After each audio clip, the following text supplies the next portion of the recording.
Happy Sunday to all of you. Sunday, October 27th, week 8 here in the NFL, and we're popping off another NFL pop-up. I love this show. We have 8 top cappers sharing their best sides, totals, and player props. Great to see all the cappers in the house. Justin McKelvey, he'll be joining us here today. This is such an incredible card. So many moving parts here. Let me make sure that I know which spots are Justin's stacks plays of the day. Let me copy and paste these right here and pop them right above Justin's name. Here we go. Take that off. Beautiful. Thank you, Justin. Can't wait to have you rocking here on the screen with us. We got Gravy Bets in the house. I'm now a follower of Gravy Bets on X. Look forward to watching you. I know you. I think you're at the casino right now. Gravy Bets. Respect, man. A nuke worker in the house. Truth Teller. NJ Striker. WT. Troy Torrance says, if you aren't on the Colts and Cowboys, you don't like money. I am a little uncomfortable with Micah Parsons not being available. We'll go over all of that in a second here. AOD, but I am on the Cowboys, and you'll hear a couple of us on them. AOD, Nordy, Mally, Mal in the house. My dude says, so pissed about UCF. You know, God, the kid's name's mistaking me now, but the backup did cash me the live plus 17.5, which covered my action. And that last touchdown hurl that meant nothing to the game meant a ton to me. I was losing my mind. But I hear you. They were disappointing. Mally Mal, Truth Teller, Viper MB, Justin McKelvey, COR Clan 777, Core Clan, Rob McMahon, Teflon Don, Jim Dewar, Harold Williams, Action Jackson, Young, Native, Tino, a great group of cappers here. We've got to get right to work. Let's go over the most important things here on today's show. That being, first off, who's on it? Bobano Bets, Ragu, LJ from H-Town, Spenny, Penny Bombs, Marley in the house, Pavone, Alex Pavone making his season debut here, Justin McKelvey, and then Guillermo Zertucci in the house. Guillermo Zertucci rolling with us, making his NFL pop-up debut. He was a co-champion of last year's capper contest. He's winning this year's capper contest against the spread in these two cappers contests. The only ones he's been in, 77-44, hitting at 63.6%. He'll be rocking with us today as well. Great to see all of you guys here. Let's talk about first off, my action. You can see it there on the screen. Browns team total over 16.5. Baltimore, Cleveland over 44.5. Dolphins -3. Jets team total over 24.5.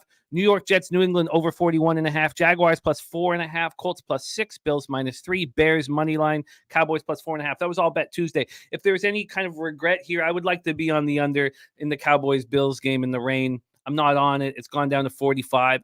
I think it might be too low. I'm okay with leaving it off. Major injury news. Tua Tagovailoa starts at quarterback for the Dolphins. Jaden Daniels is expected to start despite the rib injury.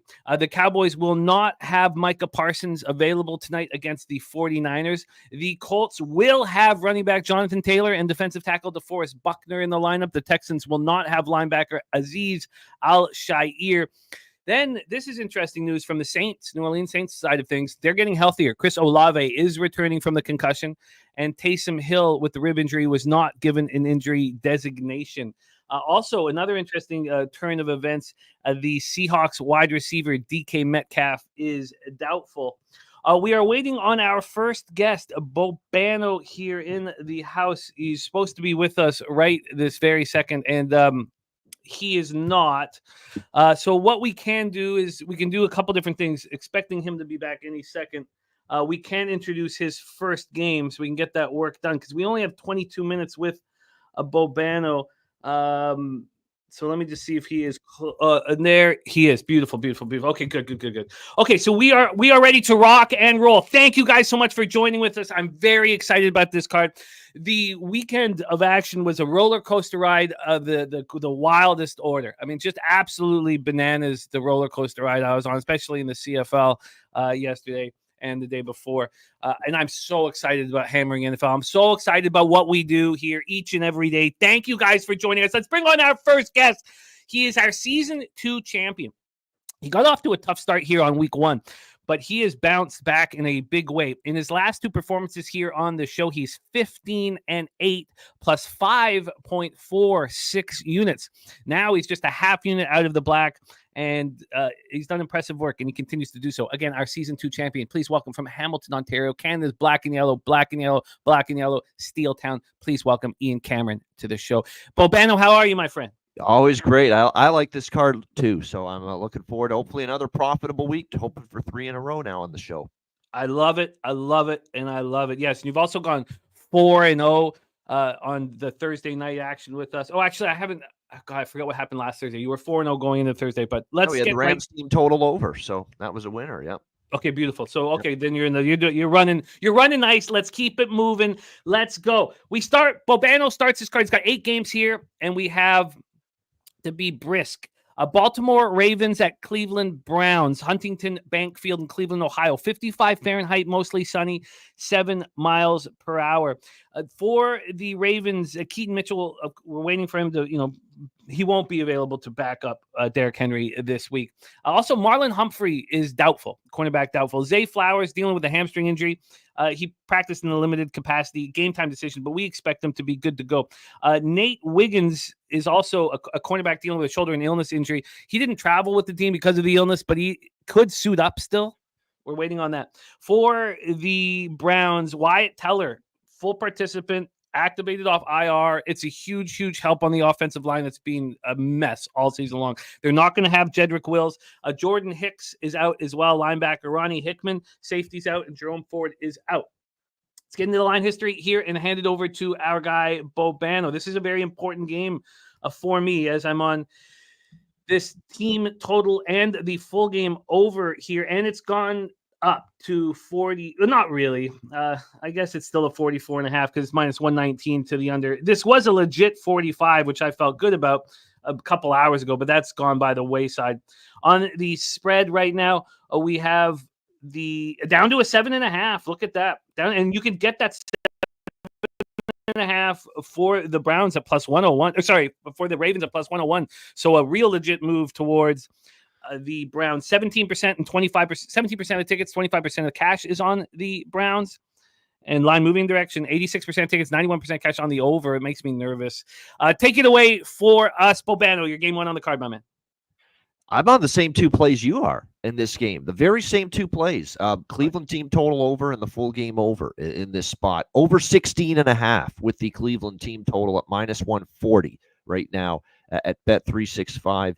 And we've got, obviously, Baltimore, Cleveland over the total as well. Let me just pull up what the best number is. But basically, look, I don't trust Baltimore's defense in this spot. And we even saw it Monday night against Tampa. They gave up a lot of points, even in garbage time.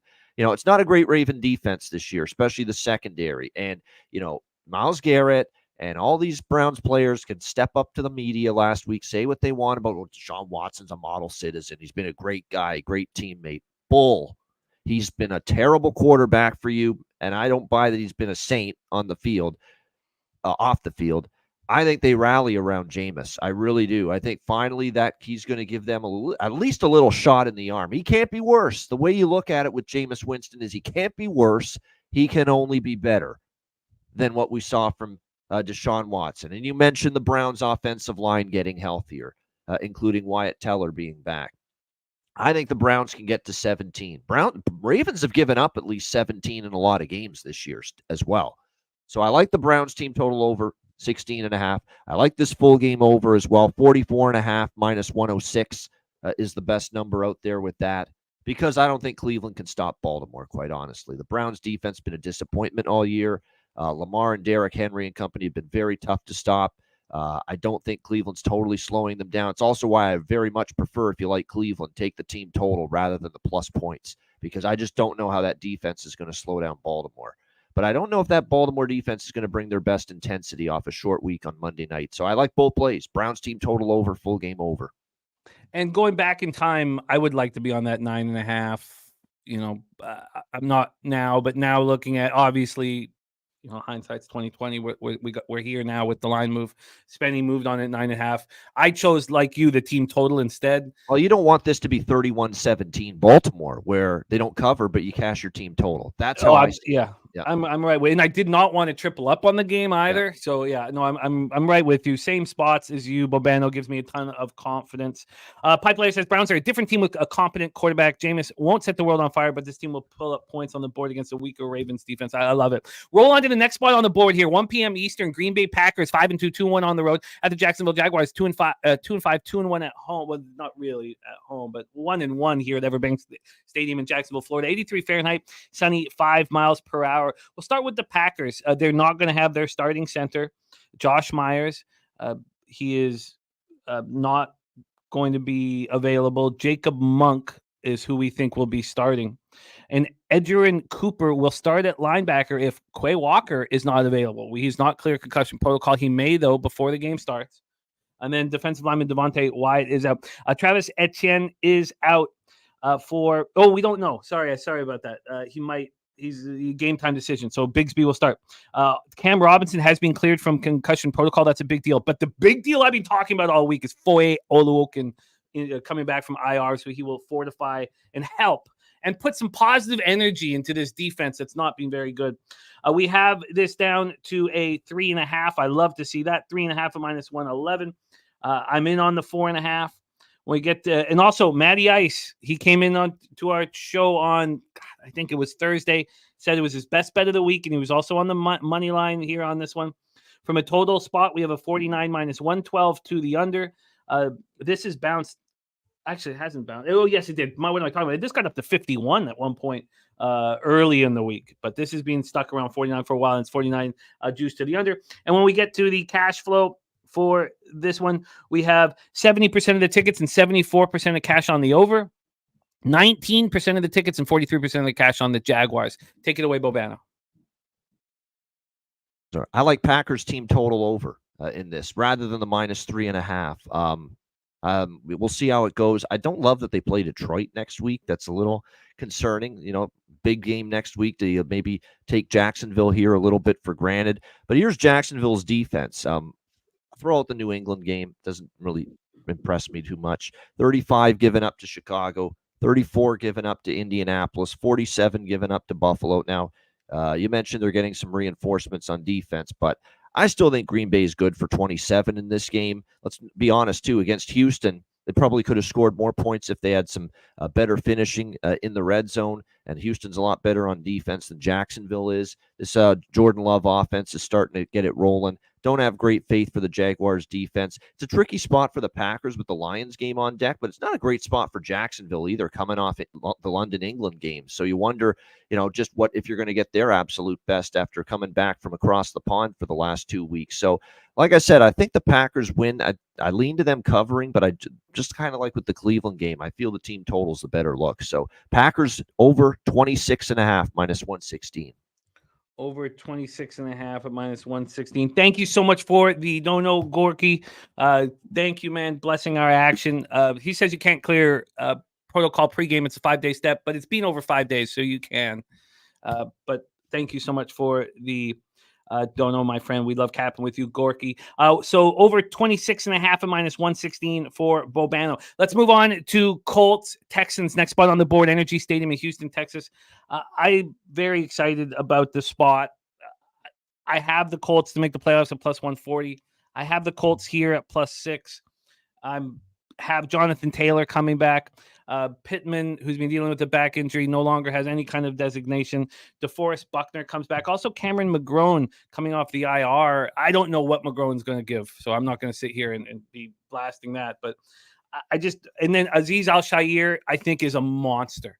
And he's not available. I love what he did spying on Josh Allen. I was completely blown away at how good he was at that, which is a very difficult job. Jimmy Ward also out, and Henry Ta'o, their leading tackler who missed last week with a concussion, still isn't clear concussion protocol. Yes, Gorky. Yeah, no, if you fail, of course, yeah, you got to go through the steps again, my man. So let's get into the line history here for this one. This total opened up at 47.5 and is now at 45. And from a point spread situation here, we have the 4.5 now. But that is juice to the Colts. If you wanted the Colts. Sorry, that's juice to the Texans. If you wanted the Colts at 4.5, it'd be just almost a no vig situation. And then when we get to the cash flow here. 22% of the tickets, 22% of the cash on the Colts, and on the total, 79% of tickets, 72% cash on the over. Take it away for us here, Bobano. Colts, Texans. I think there's another one. We're on the same side. I like Indianapolis here, +5, -110. Look, they lost by 2 at home to Houston. And trace Houston's offensive performance back weeks ago when they lost Nico Collins, and look at it ever since. They have had trouble. They have had real problems finishing drives. They have had real problems punching in touchdowns right now.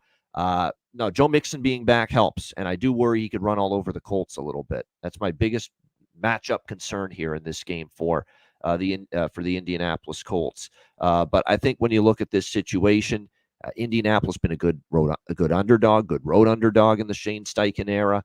I honestly wish Flacco was playing. I'd probably like Indy even more. Richardson is kind of up and down at times. That does concern me on the road against a solid defense a little bit. And Houston coming off a tough loss to Green Bay, kind of in a bounce back mode. But I look at this as division dog. Indianapolis played Houston, and even Richardson, actually, believe it or not, playing Houston, it was one of his best games of the season that Richardson had that day against Houston, week 1 in Indy when they lost 29-27. So if he can duplicate that, and I think DeForest Buckner back as well, that is significant for the Indianapolis Colts, one of the leaders on that defense, and makes that defense a whole lot better when he's on the field. So again, I've got issues with Houston's offense to trust them to be winning by margin right now, especially in a division game. So Indy +5, -110. I love it. You are locked and loaded, a +5, -110. I love hearing that. Now, I hope you're with me on this one, because I've gotten a little cold feet here. I think these are 2 weak defenses all of a sudden in Jets Patriots, Bobano's next game. And 9 of 10 of my bets are unders and totals. And here I'm on both the over in this football game and the Jets team total over, and the Elijah Vera Tucker. I mean, if I close my eyes, think of Elijah Vera Tucker, it's walking through the tunnel out of the game. I cannot trust this guy to stay on the field. I don't care how skilled he is, and he is out. And now that he is out, I need Morgan Moses to be available. He's questionable with the knee injury, so I've gotten some cold feet here. Lazard doubtful with the chest injury, so I'm a little uncomfortable. Ashton Davis with the concussion, safety is out, so I've lost a bit of my confidence. Jalen Polk with a concussion is out as well. We know what the injury report looks like for the Patriots week in and week out. It's an absolute mess, but almost everybody who's questionable plays. That hasn't changed here with Mayo, as the same thing with Belichick. This went from 7.5 to 7. It's a 7 right now. If you want the Jets at -7, you can get that at +101 at some books. On a total side of things here, we have a 41 across the board. If you want a 41.5, it's plus money to the over. I got the 41.5. I got the team total, and yes, I'm nervous about this spot because I really thought it was I'm hoping that it's just a vividness bias of people thinking these are 2 good defenses. 74% of the tickets and 68% of cash is on the over. That makes me nervous. And on the spread, we have 76% of tickets and 85% of cash on the Jets. Take it away, Bobano. Your next spot, my man. We started the season talking about New England's going to be the biggest damn under team all season with that defense and with that terrible offensive line and that bad skill position group at wide receiver. You flip it now, it's the complete opposite. I don't know what's happened to this defense. Either the whole world overrated it at the beginning of the year, or they've just dramatically underachieved. I think injuries have played a part too. They've also had some big time injuries on that side of the ball, but this defense has fallen apart. They've given up 41 and 32 the last couple of weeks to a Houston offense I just talked about. They've struggled more often than not since Nico Collins' injury, and they put 41 on the board against New England. Jacksonville puts up 32 against them. Jacksonville last week in London. Gerard Mayo calls them soft after that loss. Does that spark the defense? I'm not so sure about that. I like the over here, 40.5. I'm with you. Over 40.5, -115 with that. And I like it from both sides. The New England defense being bad. I like it from the Jets' offensive perspective. Look at the Jets games since Todd Downing took over as the play caller. Took 43 points and 52 points in their games. They're throwing the ball a lot more with Rodgers. There's vertical shots as well down the field. Todd Downing is calling plays for the Jets. He's become an over-coordinator for this team on offense. They're a lot less conservative. So I think that helps the over. And then on the flip side, you're right about that Jets defense. Sauce Gardner's disappeared. He's not making any plays. Their run defense is overrated. Drake May, at least, even though the offensive line's still not good for New England, and even though they're weak at receiver, Drake May is better than Brissett. He can throw the ball a little bit. He can run outside the pocket. Should be able to make some things happen. I like the way he played last week against Jacksonville. They put up some points. They moved the ball a bit. And we're not asking to go over a high total. It's only 40.5. So I'm with you. Over 40.5 here. I would much rather have the 40.5 you got, but I have confidence that you are rolling with me. Interesting. I would love to ask you more questions on that game, but we got to keep rolling. Next up, 4:05 p.m. Eastern, Buffalo Bills, Seattle Seahawks, Lumen Field, Seattle, Washington, 55 Fahrenheit, rain, 14-mile-per-hour winds. It turns into showers, so it gets lighter as it goes on. Let's get into the situation here. No Terrell Bernard. They've gotten pretty comfortable with that. No Curtis Samuel out with a pectoral. I don't think that's too big of an issue here. Dalton Kincaid, collarbone back. Taron Johnson with the forearm back. Damar Hamlin, ankle. They're all fine. They're all full participants Friday in practice. We don't think the Seahawks are going to have DK Metcalf. That can change, but we don't think so. But George Fant is returning. That's a big, big help for them on the line. Enrique Woolen will play. Cornerbacks missed the last 2 games, so that will help him as well. Look, I wish I had moved on the under, and I haven't, and I think it's gone too far. So I'm going to let it go. This has gone from 48 to 45. Even a 46 I could have probably gotten my hands on. If I was smarter, I would have bet this on Tuesday at 47.5. You want to get over that key number, and I don't know if I have the balls to move on it here. From a point spread perspective here for this one, sorry, let's get this over here. We have the Bills are -3 at even money. It makes me nervous. There's been a slight move towards the Seahawks at this number. I'm on the Bills, and again, I'm a little uncomfortable with the situation. The 65% of the ticket, 62% of the cash on the Bills. I do like fading the Seahawks after that performance last week, though. Just 17% of the tickets and 23% of cash on the under. God. Let's hear what Bobano has to say. This is the lone spot I'm thinking of still adding to my card. Take it away, Bobano. Bills Seahawks. Yeah, this is a big loss if Metcalf doesn't play for Seattle because you've got Smith and Jigba and you've got Lockett. And then after that, there's some depth concerns, I think, with the receiving core for Geno here in this game. Kenneth Walker, prop may not be a bad look. Someone said that in the chat. Yeah, I like the Buffalo side here, too. I mean, it's cheap enough that I think the Bills are worth the look here in this game. -2.5, -120 right now. Best line, best number I see currently. I don't mind laying -120 to get that -2.5 either. Never know if that ends up being a field goal game, but I just think the Bills are a bit of a better team. I know Seattle got right against Atlanta. I kind of liked Seattle in that spot last week against the Falcons, but they haven't. They have 1 point spread cover in 4 games at home. Do you know what that was? Miami with Tim Boyle and Skylar Thompson at quarterback. That's it. So this home field, everyone talks about how scared they are to bet against it. Well, they've covered 1 damn point spread in 4 games at home. I'm just convinced their defense, it played better last week, and it has gotten healthier, got a lot healthier going into that Atlanta game. But the thing with the Atlanta game that Seattle feasted on was the pass rush. Kirk Cousins was a statue in the pocket. They rushed Josh Allen. Josh Allen can make him pay for it because he can get outside the pocket. He's mobile. He can throw on the run. And I think that's where things could really open up here for the Buffalo Bills in this game. And I still think they're a little bit of a better football team in this one. And I love the way they played in the second half. And I love the chemistry I saw from Allen and Cooper in the second half. And that's only going to get stronger. So I like Buffalo here, -2.5, -120. You got it locked in. Let's move on to 4:25 p.m. Eastern. It's funny. I came into this show with brimming with confidence, and now I'm just starting to feel some nerves. 4:25 p.m. Eastern. Chicago Bears 4-2, 0-2 on the road at Washington Commanders 5-2, 3-0 at home. Northwest Stadium in Landover, Maryland. Look, Jaden Daniels can play all he wants. The rib is going to affect him. I wanted to fade him. I wanted to be on the Bears, and I did so, and I got it on the money line. But Brisker not clearing concussion protocol and now having Kyler Gordon out as well. This is such a great secondary, and you want it available here in this matchup, and it's not. And that makes me nervous. Let's see what the market has done here. It's moved heavily with the Jaden Daniels announcement. Good God. Should have just waited. No, I'm -124 on the money line. So, this could have been worse. But good God, would I like an even money situation instead, which is where it's at right now. This is shaping up for, I mean, we'll hear what Bobano has to say about the missing secondary, but with Daniels coming back in this line of the pick 'em, I mean, it makes the Bears even more appealing. But obviously, I'm not going to double down now. This total has shot up with the expectation of Daniels back in. That's moved up to 46 here on the total. That's from a low of 43.5. And when we get to the cash flow here, 84% of the tickets and 77% of cash is on the under. On the money line, you have 54% of tickets on the Commanders and 66% of cash. On the spread, you have 66% of tickets, 63% of cash on the Commanders. Take it away, Bobano, your next spot on the board. So last night, just before I go to sleep, thankfully I was awake 3 a.m. in the morning because I'm a late night owl.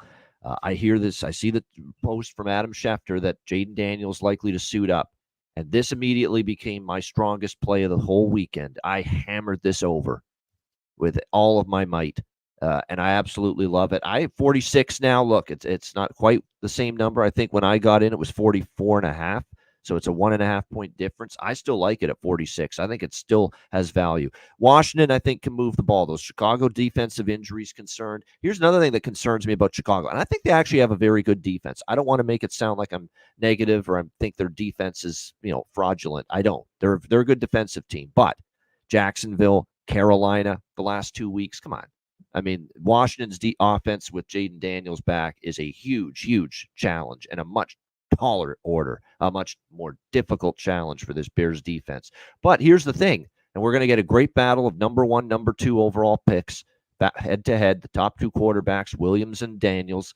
But Washington's defense, I think, is still a little susceptible. That's why I'm not on Washington in this game, because I think Caleb Williams and this Bears offense, which, look, has hit their stride in recent weeks. Now, you could also argue with their offense. They played a horrible Carolina defense. They played a horrible Jacksonville defense. I get it, no doubt. They also put up 24 against the Rams the week before and looked a lot better. And just in the last 3 games, I see this offense coming together with DJ Moore and that receiving core, with Cole Kmet, who's become a huge weapon at tight end the last few weeks. Caleb Williams is gaining confidence, and I think he can move the football, and the Bears can as well against the Commanders. So I lean Commanders, and I've been on the Commanders almost every week this year, but this game, I'm only on the over. Best number out there right now with this looks to be over 45.5 minus 110 at PointsBet. Over 45.5 at minus 110. Timos says on his way to the ER, still listening to Pub Sports. Timos, are you okay? What's going on, man? I'm nervous hearing that message. Please let us know. Or you can let me know on Twitter because I'm following you now. You can just hit me on in the message if you want to talk about it. But please let us know. Thinking about you, hoping you're okay, or if it's for a loved one, hoping they're okay. Remember, this total opened 48 for the Chicago-Washington game. It got down to 44.5, and that's where it was late overnight last night when I hit it, when I heard that Daniels was in. So I think it's a great value at that number with that over. Yeah, you're locked and loaded. Shout out to Gorky with the dono, WT with the dono. Thank you, my man. WT down in Costa Rica. And Corey now with the dono. Thank you, man. Says this Bears defense is mad overrated. Chicago's had by far the easiest schedule in the NFL. If you think it's overrated, then take Brisker and Gordon out, whom I love both. And now I'm nervous. Let's move on. 4:25 p.m. We got to be tight here. Carolina Panthers, Denver Broncos, Empire Field at Mile High, Denver, Colorado. Gorgeous weather in Colorado. 76 Fahrenheit, partly cloudy, 4 miles per hour. The Panthers injury report's the longest in the league. We expect, Bryce Young will be starting, but he won't have Deontay Johnson or Adam Thielen out wide. And we expect Johnson to be traded here pretty soon. Jonathan Brooks unavailable as well. DJ Wanham, linebacker, unavailable, and they could sure use him.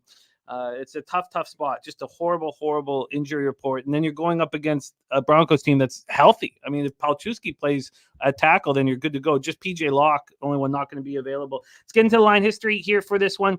We have the total at 41. It's minus 111 to the under. It opened up at 42.5. And when we get to the spread here, we have Denver as 11.5 point favorites. That's a no vig situation, but it's come all the way from 7.5. And then from a cash flow, 73% of the tickets, 79% of the cash on the Denver Broncos, 76% of the tickets, 52% of the cash on the over. Take it away, Bobannon. We got to be tight here, my man. For the sake of time, Carolina defense stinks. Denver team total over 24.5 minus 120. End of analysis. Broncos team total over 24.5. What was the juice? Minus 120.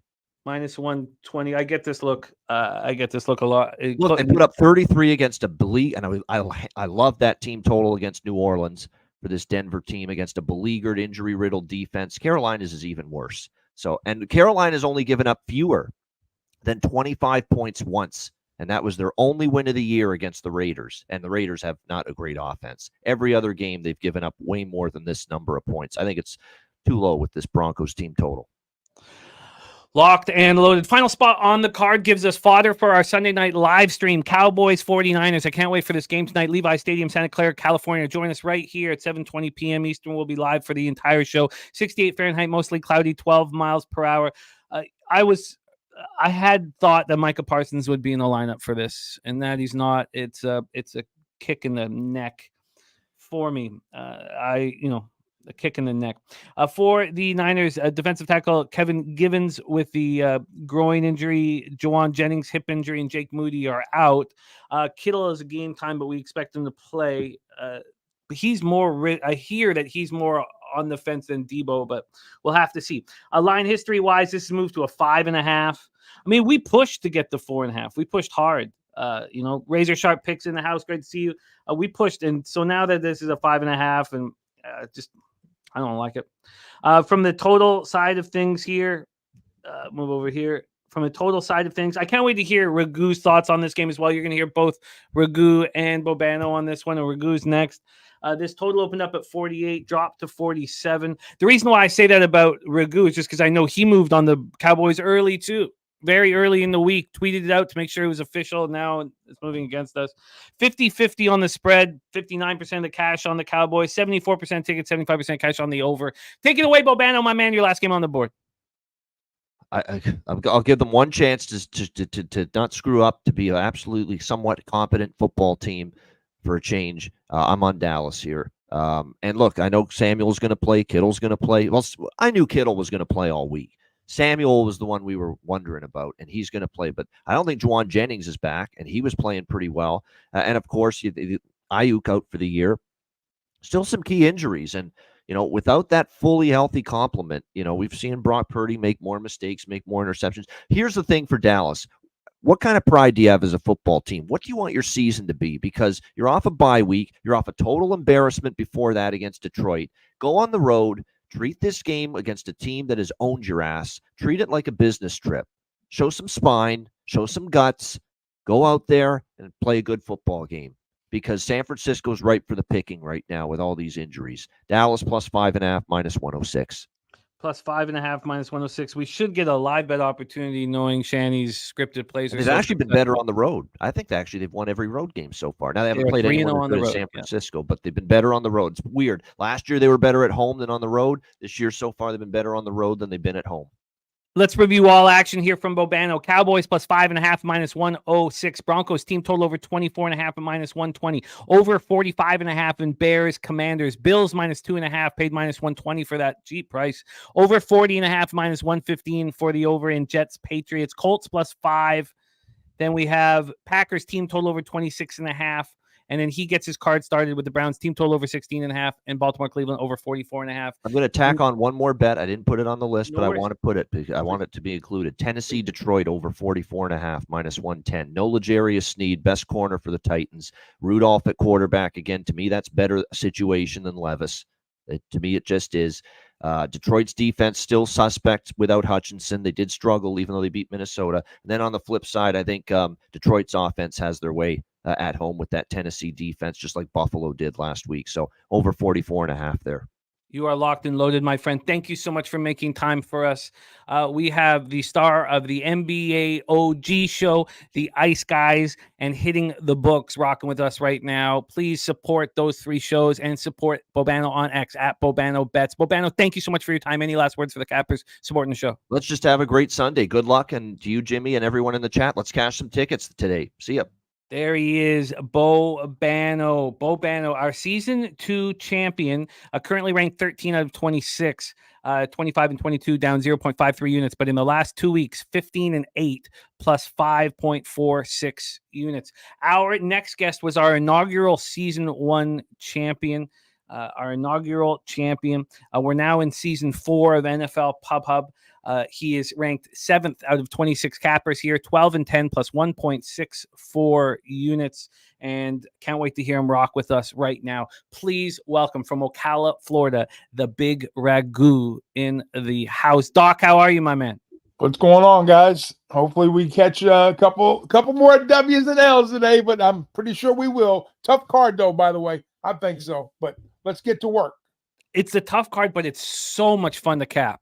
You know, sometimes you have cards that are tough. You're like, this is, but this is just so enjoyable. And your game that you're starting off is very difficult. 1 p.m. Eastern, Philadelphia Eagles 4-2, 2-1 on the road at Cincinnati Bengals 3-4. Haven't won at Paycor Stadium in Cincinnati, Ohio. 59 Fahrenheit, sunny, 5-mile-per-hour winds. Mekhi Becton out with the concussion. Dallas Goedert out with the hamstring injury. And defensive tackle Byron Young out with the hamstring injury as well. So no Becton, no Goddard. Tyler Steen will start at right guard. Grant Calcaterra will start at tight end. And then Young is being placed on IR. So he's going to be gone for a long time. Higgins was a late addition to the injury report. I'm not entirely, it came out on Friday. So will it be Andre Yoshivas, filling in for Higgins? Orlando Brown, good to go with the knee injury. Safety Geno Stone, good to go as well. Let's get into the line history and the cash. And Higgins out officially from Jose Bouquet. Higgins out officially. God, this was a surprise here. Yeah. Makes them much easier to defend. If you can trust the Eagles secondary, which is a difficult secondary to trust, you can just double Jamar. Very, very interesting. Thank you for getting us that information, Jose. We have the total here at 47. This just dropped. It is juiced to the over, but it just dropped. It's 47. This opened up at 46.5, though. And then on the point spread here, we have the minus 2.5, minus 108 for the Bengals. This did spend some time at 3 yesterday, but it's a 2.5 here. Obviously came back with the information about T. And when we get to the cash flow here for this one, sorry, give me a second. When we get to the cash flow, we have 34% of the tickets and 39% of the cash on the Bengals, 72% of tickets, 71% cash on the over. Take it away, Doc. The floor is yours, my man. Yeah, a lot of two-way action on the number, the 2.5. I think the number climbed up on the total a bit. But what we get here is we get a team that I think in today's game, especially with the running game for the Eagles, they're going to want to use Barkley again. He's coming off a pretty good game. If there's a weakness for the Bengals defense, it's going to be in the secondary. I think they're still giving up 200 plus yards a game. A big disparity in the red zone between the two squads here. Eagles are number 2, Cincinnati's number 27 in the red zone. So that's where the struggles have been coming for the Bengals. We've seen early on in the year they started out 0-3, but they have rebounded very nicely, winning the last 3 out of 4. And to say the Eagles, they've kind of alternate. They've been zigzagging all year, although they have won and covered their last 2 games. But you can make a case for both teams here. In reality, but it is the toughest game for me to cap today. So I'm glad we're kind of getting it out of the way. But I'm still gonna go with the Bengals here. I think right now, for me, they're the more consistent team overall, and they're playing at home. And usually, if I get a game under a field goal at home on a team that I want to back, I'm going to do that. So I'm going to be on the Bengals here. I'm going to lay the 2.5 with Cincinnati. I will line shop for you, my friend. Let's roll into the next spot on the board. Tennessee Titans at Detroit Lions. We're at Ford Field in Detroit, Michigan. Will Levis will not be starting at quarterback. It'll be Mason Rudolph. There are a ton of injuries, as Bobano just discussed when he added the over. We have L'Jarius Sneed, who's been bad this year, which has been shocking, out with the quad injury. Jerome Baker, who they just picked up off of the trade, he's not going to be in the lineup this week. Tyjae Spears out as well. So is offensive lineman Jalen Duncan and linebacker Cedric Gray, all out here. So the Lions are a really healthy squad. The Christian Mahogany and Joshua Paschal are sick and out, but they're a healthy squad. Other than that, this is now a 13. Wow, now a 13. Wow. Opened up at 11.5 and is now moved to 13. It's just a huge move on an already big line. Its total is at 45. I did have interest before some of the moves that were made this week in the Lions team total under. I just, after that Vikings game that was so intense, I just kind of wanted to think that maybe they wouldn't be so locked in against this team. Not that I was going to back the Titans, just the team total under for the Lions.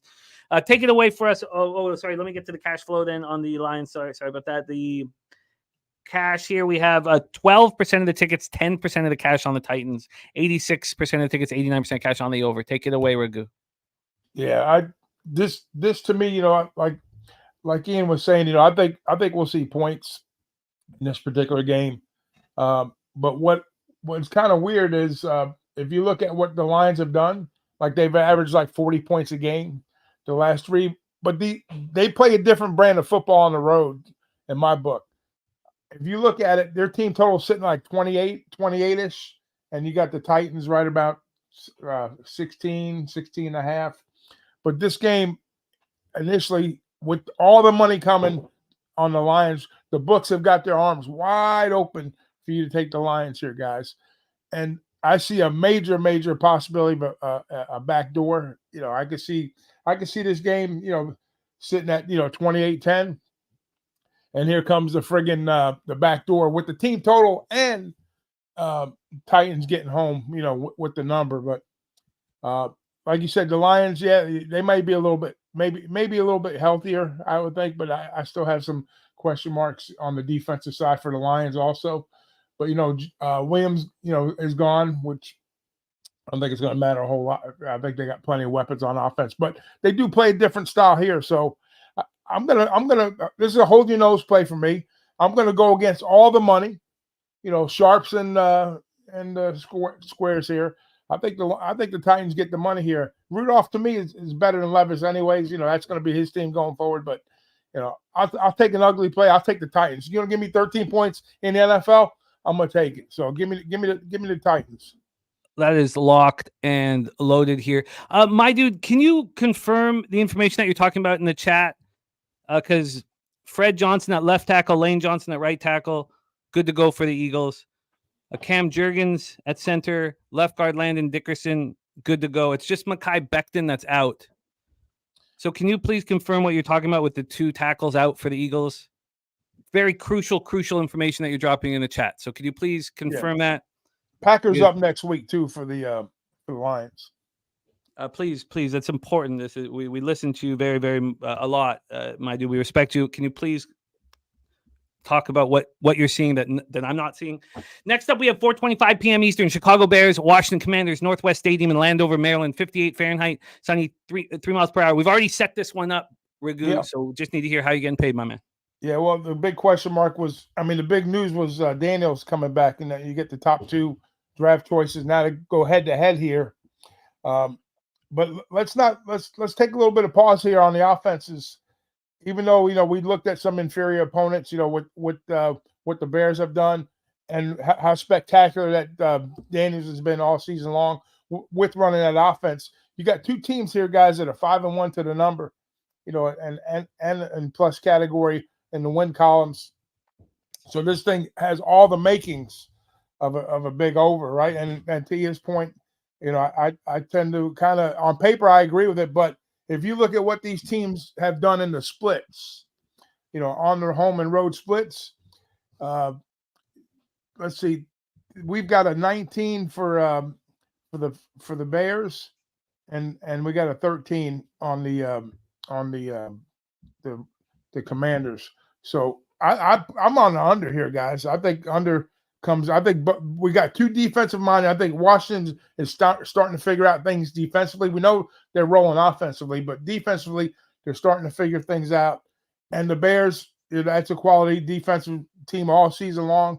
So, like I say, on the splits here, I got this thing right about 39, 38 points in the game here. So I like the under here, guys. I'm gonna roll with the under.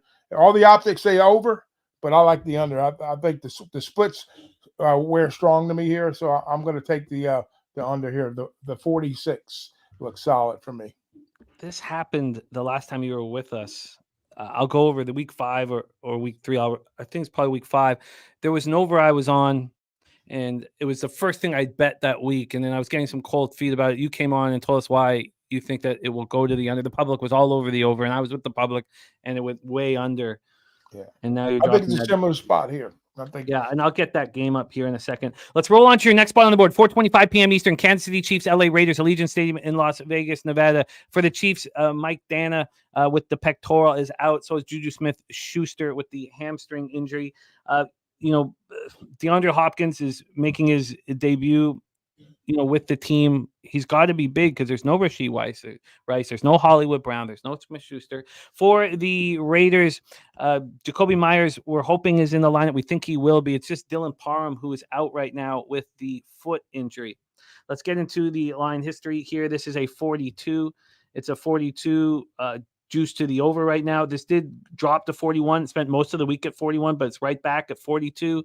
And on the spread here, we have the Raiders right now at plus 8.5. This opened up at 10.5, and it's just moved all week. There hasn't really been buyback. 8.5 right now, minus 106 for the Chiefs. And we get to the cash flow here as well. We have 84% of the tickets and 66% of the cash on the Chiefs. So the Raiders have 16 and 34, 84% of tickets, 78% cash on the over. Take it away, Doc. Yeah, this is a payback game, guys. Make no mistake about it. There's really no home field for the Raiders in this spot here. Kansas City's very comfortable playing in Las Vegas. They won a Super Bowl there.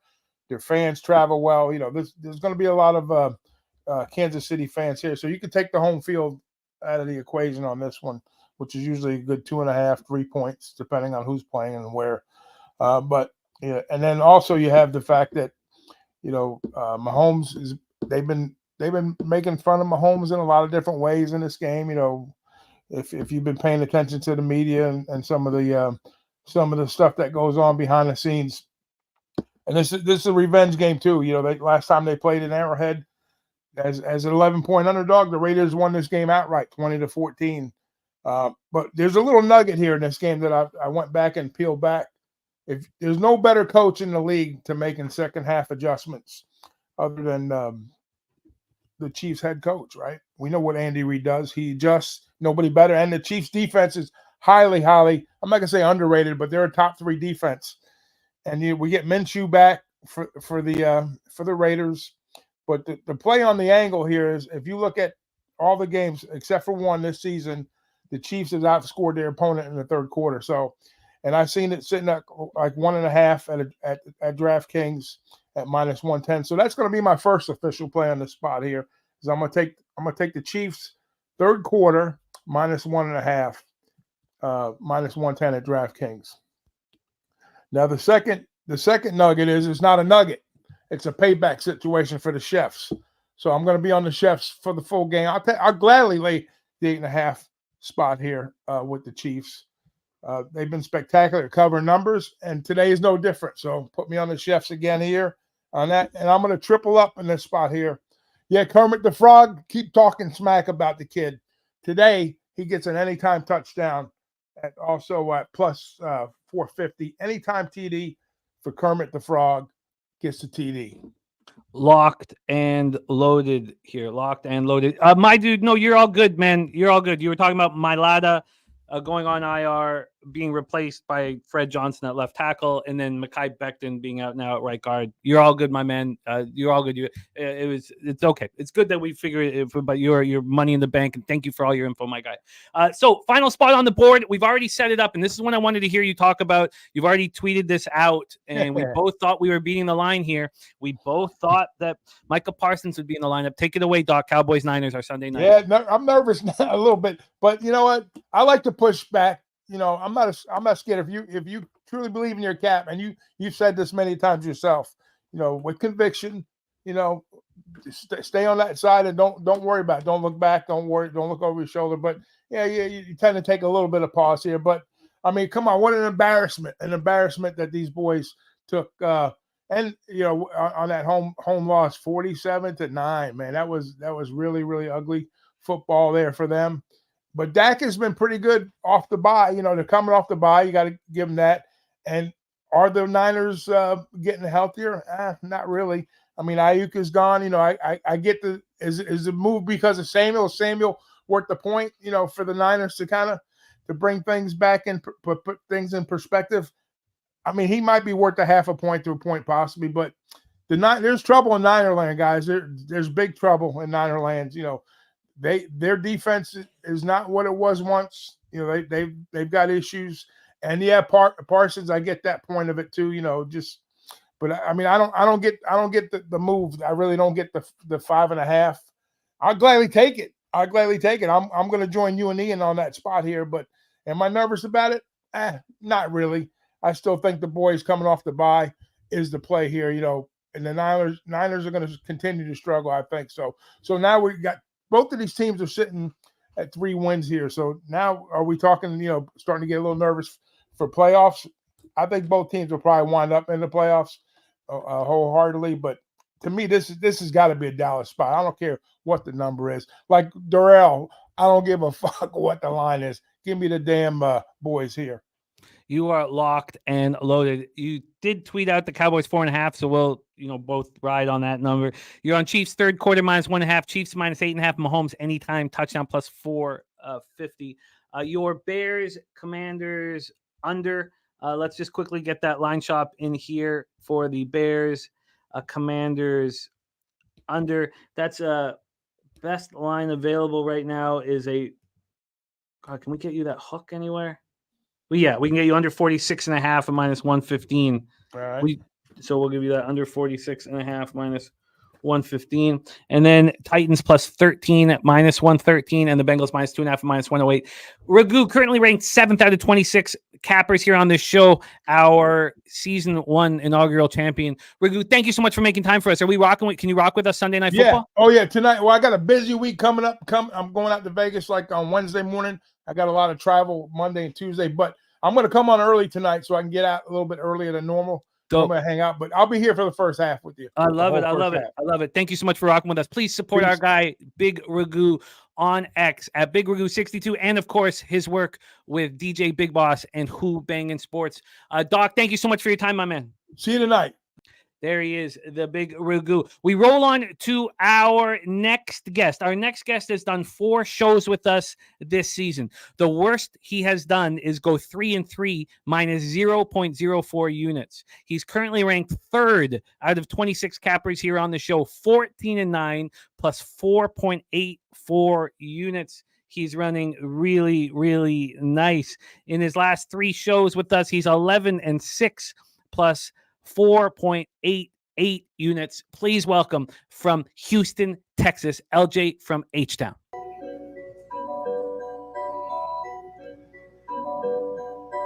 Pub Sports Radio's the crew, that's a fact. We all about bread, making bank accounts fat. Who the hell is that? LJ from the H, I stack green like Boston. Shout out to Nasty Nate from down south, where we ride on slab. 420 highway smoking with that boy Dabby Cab. Swing by Dallas with them Cowboy fans so we can smoke out J Money, cause you know that's our mans. Us against the bookies, put money in our pockets. Fly out to Vegas, meet up with Ski Profit. Hit the sports books, we got money to stack. Can't forget them college picks with that boy Connor Mack. LJ, my man, welcome to the show. Let's get right into it. You start with your Houston Texans at home against the Colts. We've already set this one up, so how you getting paid, my man? Yes, sir, Jimmy. Of course, y'all see me in the back. We are live at NRG Stadium. I will be down there in a couple hours to check out this divisional matchup. We have the Colts coming into Houston to take on these Texans, and I'm looking at a high score, Jimmy. I usually take the Texans in the first half, but against the division, I kind of slow down because both these teams pretty much know each other. So I'm thinking that the Colts could probably get the Texans off guard in the first half. So I'm just going to stick to the team total for the Texans over 13.5. I got it at -105 in the first half. They're averaging 16 points in the first half at home. And the Colts are only averaging 6 points on the road in the first half. And they're allowing 11.5 points in the first half on the road. So I'm thinking the Texans will come out early again, try to establish the offense. And I believe they jump on the Colts early, but I think the Colts can come in the second half, make some adjustments. And I think they're going to try to run the ball. The fact that Jonathan Taylor is back in the lineup, I think they're going to try heavily to establish the run game against our defense because our pass defense is solid. I don't think Anthony Richards is going to be able to pick our secondary up today, but I think they'll be able to run the ball. try to get us on short yardage, to keep our defense on the field, to try to tire us out. And I believe that's going to be the game plan for the Colts. So all that said, I'm going to go to an over as well. I'm taking an over 45 just because both these teams, Colts are averaging 23 points in the last 3 games. Texans are averaging 28 points in their last 3. That gives me a 51 total. So I believe the total goes over. I believe points are going to be scored. I don't want to take the spread because I think 5.5, 5 is pretty much. I think you'll probably win on a field goal. I think the Texans will win, but I think they're going to win on a short number. And my last prop, my prop in this game is Mixon, Jimmy. Touchdown plus the win, minus 114. Simply because, Mixon, he's the offense for the Texans right now. Babano mentioned that they can't really stretch the field right now, the fact that Nico Collins is out. So C.J. Stroud relies heavy on Mixon, man. He's had 100 rushing yards the last 3 games, double-digit carries, and he's had great success versus the Colts. So I believe he establishes the run game. They get in the red zone. He punches it in, and I believe the Texans will win the game. So those are my 3 plays on this game. Locked and loaded, LJ. That Texans first half team total over 13.5. We can get you that at plus 107. Over 45 minus 105. Mixing anytime touchdown and the Texans win at plus 114. LJ on the board. Next up, LJ, Packers, Jags, Everbank Stadium. We've already set this one up. Take it away. Yes, sir. I am on the Packers, Jimmy. I'm on the spread. I'm taking the 3.5. I just believe the Jaguars defense is horrible. They're 0-4 against the spread already after a win. And the defense has allowed 35 points, 4 out of their last 5. If you take out last game versus New England that they played in London, and they're allowing 410 yards in those games. So the Packers offense is solid. I like their receivers, and I like Jordan Love. So I'm going to take his 2+ touchdowns and the win, minus 127, just because he's had 2+ touchdowns in 9 straight regular season games. And if you add the playoff games last year, it's 11 straight games. This guy has had 2+ touchdown passes. So I'm going to stick to that trend. And I believe that they put up points. Road favorites are 16-2 straight up since week 5 in the season. So I'm going to trust the Packers cover that spread. They're already 3-0 versus the AFC South already. And last one, Babano convinced me to take the team total over 26.5 and minus 116 as well, because the Packers are averaging 27 points on the road. And like I just mentioned, the Jaguars give up points, 35 points, 4 out of the last 5. So I believe Packers put up 26.5 points and beat this team solidly. So all on the Packers. I love 2 touchdowns and Packers win. What was that, Juice? Minus 127. Minus 127. Well, they are opening up their arms to anybody who wants in on the Packers.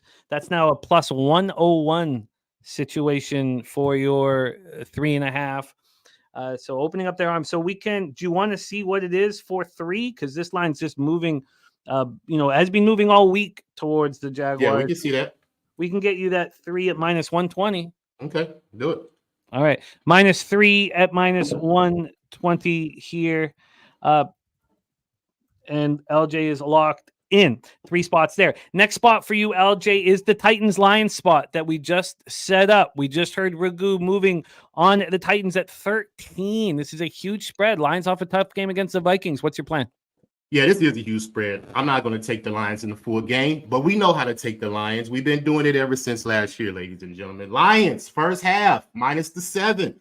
8-4 against the spread in the first half at home, going back to last year. And this is when they do their best football, man. And I'm not going to take the spread because Ragu's right. The Titans, they have a pretty solid defense. Their pass defense is really where their strength is at. And they've only allowed 30 points twice all season. And the Detroit's averaging 40, like he mentioned, in his last 3 games. So I don't think that they'll be able to score on the Titans like they've been doing the last couple of games versus these teams, even though I do think they will win, but I'm taking the first half just because the Titans struggle in the first half, 1-5 against the spread this season, 3-9 against the spread in the first half on the road going back to last year. So I'm going to take advantage early of Detroit. I think they put up points early, and they'll take that spread over in the first half. They are 7-3 against the spread versus the AFC since 2021, but that's a big number, 11.5. I'm not going to trust it. And I got 3 props in this game, Jimmy. I got David Montgomery, touchdown, plus Detroit to win, minus 122. He's 8-1 to the touchdown at home in his last 9 home games. And I'm taking Jahmyr Gibbs, touchdown, plus the win, minus 122 as well, because he's 8-2 to the touchdown at home in his last 10 games, including the playoff games last year. He's also had 4 touchdowns in his last 3 games. And last one, let's just parlay both of them together, both to get a touchdown, plus 186. And those are my plays in this game. Montgomery, Gibbs, anytime touchdown, plus 166? 186. 186. You are locked and loaded. LJ from H-Town, star of the Raw Words podcast. His co-host in that will be rocking with us here shortly. We have one more spot here for our guy LJ, currently ranked 3rd out of 26 cappers here on the show. Panthers, Broncos. This one's already been set up. Take it away. Yes, sir. We are going to take the Broncos early, just like I mentioned on my last show. Carolina has been outscored in the second quarter, 93-27 if you take out the Raider game, which Andy Dalton started the first game in that. So we're going to take care of a weak defense, ladies and gentlemen. Carolina has just been exposed. They've lost by 10-plus points in 4 straight games, allowing 34-plus points. They're also allowing 39 points average 5 out of their last 7 games they've played so far. The defense is ranked 31st. Even though Bryce Young is back behind the center, which is going to be a tall feat against a Denver defense, which is number 1 ranked in the league right now, ladies and gentlemen. And they're also 2-0 versus the NFC so far. They're on extra rest. They're 4-2-1 against the spread on the season so far. And I just believe Carolina is not going to be able to establish any type of offense in this game because Denver's defense is too solid. So we're going to take the first half, Broncos minus 6.5. I got it at minus 115. And I'm going to take their team total over in the first half, 13.5 minus 125. Let's pick on them early, guys. Don't trust the full game. You know, minus 11 is a big spread. Broncos might not win by that, but let's pick on this worst defense in the league early in the game. You are locked and loaded, my friend. Excellent work. Broncos first half. Broncos team total over 13.5.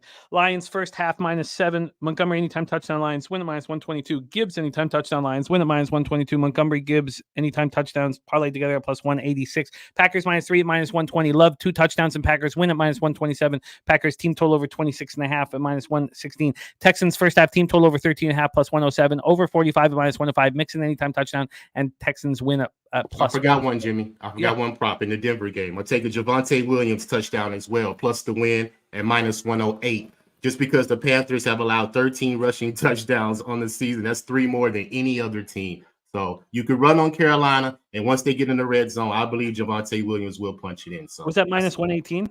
108, minus 108. You are locked and loaded, my friend. Excellent work, LJ. You've been a monster. What an impressive performance you've had this season. Thank you so much for it. It brings a lot to our show. It means a ton to me. Tell us about the Raw Words podcast and where we can see your NFL breakdowns. Yeah, you can catch me on YouTube, Raw Words Podcast, or type in LJ from Houston. It comes right up. Do shows once a week. I didn't do one this week because the NBA has started, so I was kind of diving in some notes on the NBA. But we'll be back up next week for week 8 of the NFL. Well, this is week 8, right? So week 9, of the NFL schedule. So next week, locking in.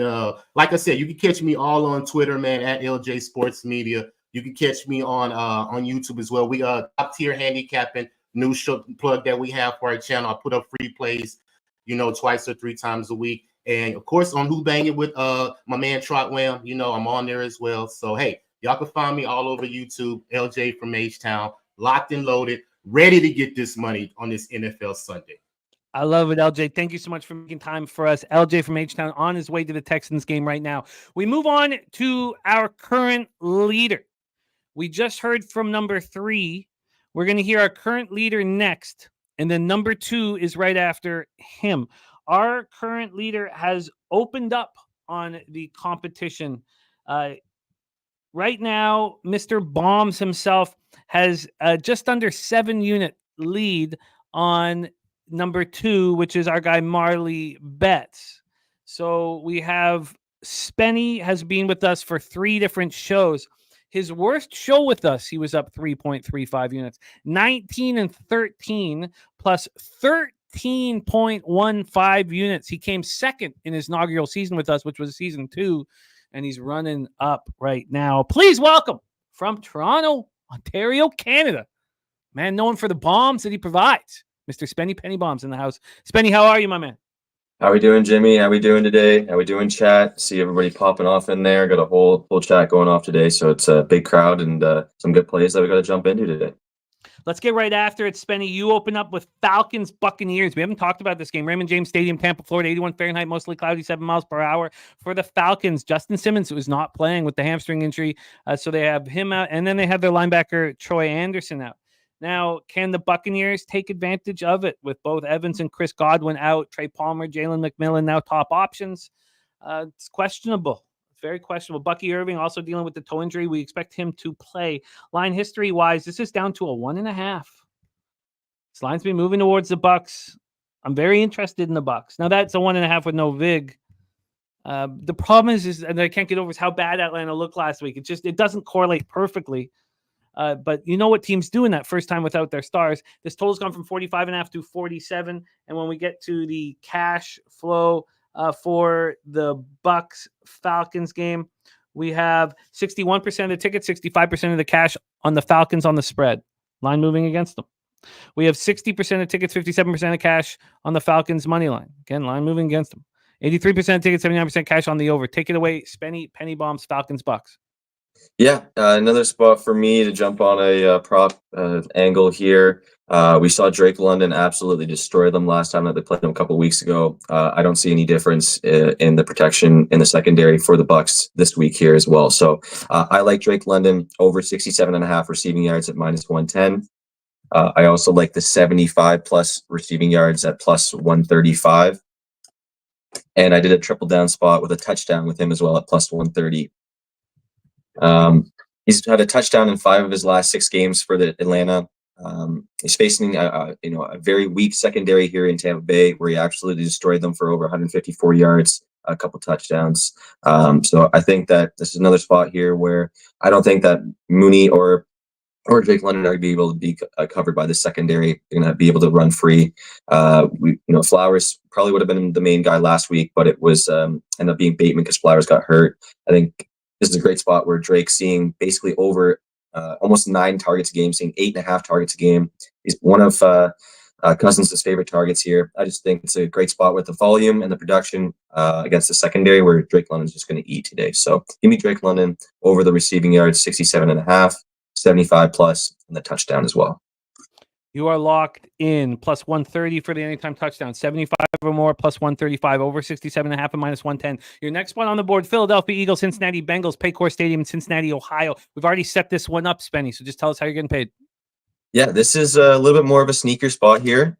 We got no Dallas Goedert in, so Grant Calcaterra is going to be the main tight end here for Philadelphia again. A couple weeks ago, he went, what was it? I believe 4 for 67 there.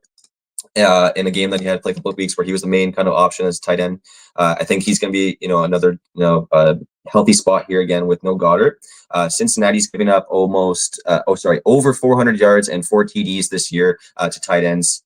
And again, it's tight end day. So just another spot where I think that it's a weak secondary, a weak spot where they have problems covering the tight end. It's going to be just him basically as the main tight end this today. So I like Grant Calcaterra over 22.5 receiving yards at -110. And I took a little sprinkle on his touchdown at +500. Again, those are my 2 main spots I like for this game here. I like the touchdown quite a bit. They've given up 4 touchdowns, like I said, this year to tight ends. He's going to be the main option. It's tight end day. Let's get Grant Calcaterra in the end zone for a next score here today. You are locked in. Let's keep rolling. Tori Cochran House. Great to see you, Tori. Putting 1,500 on the Niners. Are you taking that at the number, or are you taking that on the money line? Could you let us know, Tori? That piques my interest, as it is our Sunday night, and we'll be talking about it. Calcaterra over 22.5 receiving yards, -110 anytime touchdown, +500. Next up, Chiefs Raiders. Spenny, my man. We've already set this one up. So how are you getting paid? Yeah, another spot here where it's a great spot for the running back here. Kareem Hunt's been an absolute workhorse for the Chiefs since coming in, basically almost averaging 20 touches a game, but as the main running back here. We got the Raiders giving up 137 rush yards a game. Bottom 5 ranked rush defense here. Chiefs are going to be controlling the game most of this time. I don't see how the Raiders are going to be able to keep this. It may be a late covered late, if anything, but I think the Chiefs are up in the control of this game and just run Hunt like they have been running him with this offense. So over 67.5 rush yards at -110 for Kareem Hunt, 75 plus rush yards at +130, and the 100 plus rush yards at +400. Again, just been an absolute workhorse for the Chiefs here, being the main running back, and another spot where they should be up, dominating, and just run the ball against this weak weak rush defense here in the Raiders. So I like a good spot here for Kareem Hunt. What was your 75 or more on Hunt?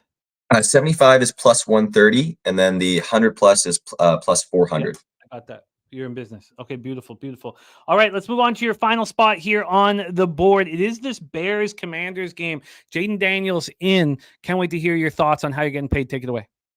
Yeah, it's just it's been kind of a spot for pretty much anybody that's been facing this Washington Commanders secondary. St. Juste just cannot cover top end wide receivers. He's a Canadian guy. We try and give him some love, but he is just not a quarterback that can cover top end wide receivers. And he's going to be facing a lot of DJ Moore today. DJ Moore absolutely destroyed them last time that they played these guys. He's coming off a game where he only had 2 catches for 22 yards. I think this is a big bounce back spot here for DJ Moore. I like DJ Moore over 57.5 receiving yards at -110. I like the 75 plus at +195, and the touchdown for him at +162. Again, he's just been absolutely destroying, weak secondaries this year. He's going to get a spot here against a Washington secondary that has had troubles all year against top end wide receivers.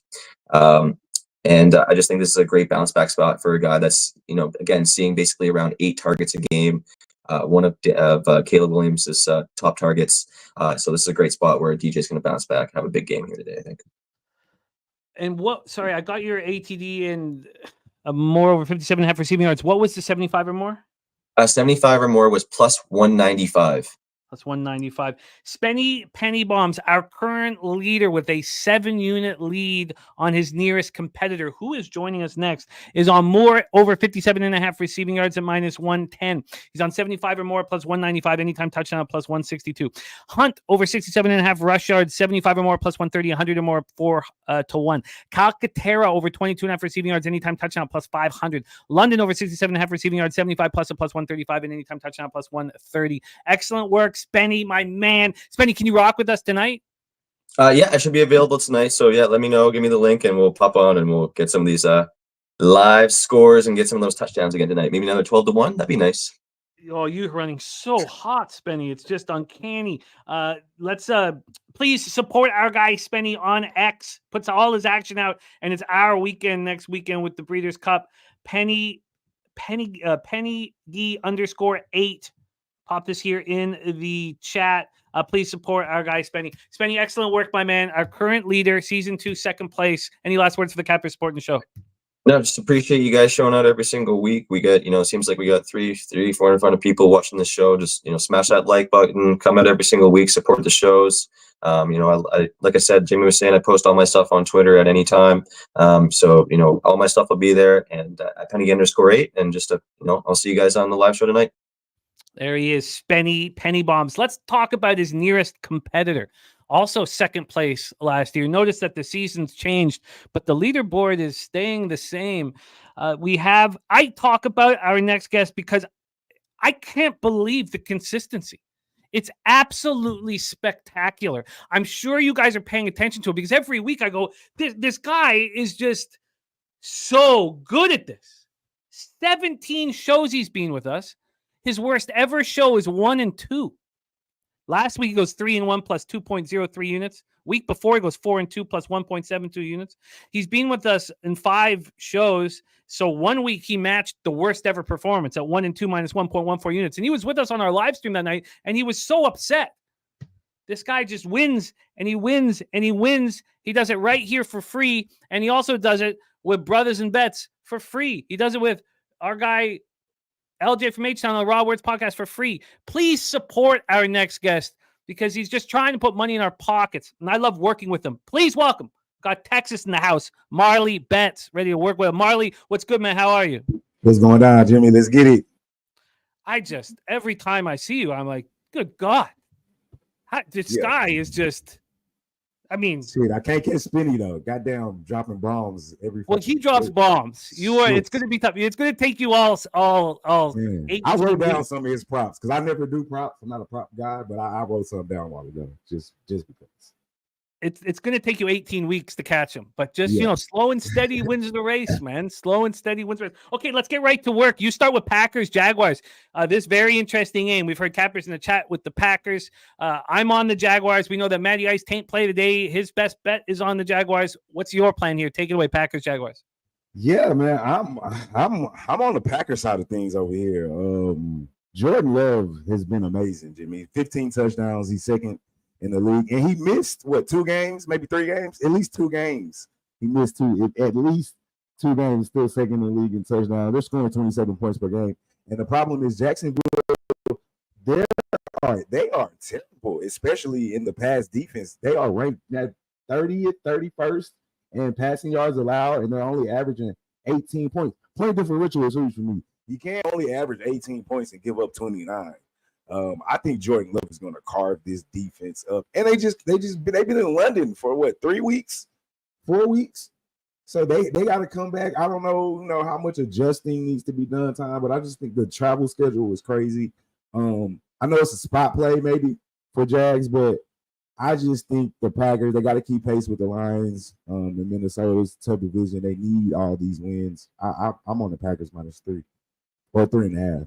I can get you the 3. It's available now. This market is just opening up their arms. Now, maybe they'll stop now that they know that you are on the Packers, but they're just opening up their arms to Packers cash at this point. And remember last year, the Jags came back from 2 weeks in London and smash and grabbed, dominated. Yeah, but maybe this is a much weaker football team or a weaker football team, maybe not much. So I can get you that 3 at -120. So Packers -3 at -120. Brad Oliver on it as well. A lot of great cappers on the Packers, and we have our guy Marley, one of them. Next up, Colts Texans. Just heard our guy LJ Wax on this one. Take it away. Yeah, I kind of agree with LJ for the most part, but where he said we both been on Texas first half pretty much all season, and he backed off this weekend because he thinks it's a divisional game, which I agree. It's going to be tight. It is a divisional game. However, if it ain't broke, don't even try to fix it. I'm still on the Texans minus the first half, -3 in the first half. I think Joe Mixon. Okay, yes, they only, the offense struggled against the Packers last week, and kind of since Nico Collins has been hurt. But if Flacco was playing this game, Jimmy, I might have a different opinion. But Anthony Richardson, to me, he's just not there yet. I don't see him being able to open up, which, in my opinion, Texas is a pretty good defense. Back them up. They're going to load the box to stop the run. I know not Pittman. Pittman's getting back, but the running. Jonathan Taylor. I know Jonathan Taylor is back, but I think we're just going to load the box, stop the run. I agree with you. The Algier is an important piece. But again, I just don't think Richardson is going to be able to take advantage of that. I do like the safety rookie guy in Mitchell. He got his first pick last week. I love the hammer, as I call him, in Petrie on the defense. We'll be fine. They won't be able to score enough, especially in the first half. I think Mixon is going to be able to run all over this Colts defense. They're 31st in yards allowed, and every time Mixon plays, he walks easily gets 100 yards and a touchdown. So I like the first half -3. I don't like the full game just because second half Texans tend to allow teams to get back in the game sometimes. I can see Richardson scrambling around. He has a cannon. Maybe he gets a bomb off or so, keeps it a little bit close division game. But give me the first half -3. You got it. First half -3, -111. This line keeps moving to the Jags, so you're getting a better line than we just gave out. That -3 now -117. I'll take it. Locked and loaded. Then we have Bills Seahawks. Take it away because I still haven't bet this under, and I want it to be the last spot that I add. Take it away. We've already set this one up. Bills, Seahawks, Lumen Field, Seattle, Washington. Remember, 55 Fahrenheit rain, 14-mile-per-hour winds. It does turn to showers in the second half. Take it away. Yeah, I'm with you. I think the rain's going to cause both these offenses to struggle a bit. if it wasn't for the rain, I'd be all over the over. I'm not gonna lie. Seattle's they both of these attack offenses are passing offenses. Obviously Geno Smith leads the league in passing. But no DK Metcalf, Jimmy, which works in our favor. And I think Kenneth Walker will have some success in running the ball. The Bills want to run the ball, even though they got a new shiny toy in Amari Cooper. Josh Allen has been excellent, man. 12 touchdowns, 0 interceptions. But if you look at a lot of their totals, they have gone under 40. They kind of hover around that 43, 44-ish range. But I just think the weather, we're going to ride with the weather in our favor. And I'm going to take the under 45. Hopefully McDaniels can bring some of the he came to Seattle, but he left the defense in Baltimore. I like that lean. You're muted, Jimmy. Because I do not trust Geno Smith, especially in bad weather. Dome Geno Smith. I think Birdie gave us a hell of a stat about Geno Smith being in the dome. You are locked and loaded. Can get you that under 45 minus 105. I'm going to bet it here at that number in a second here. That'll be my last addition.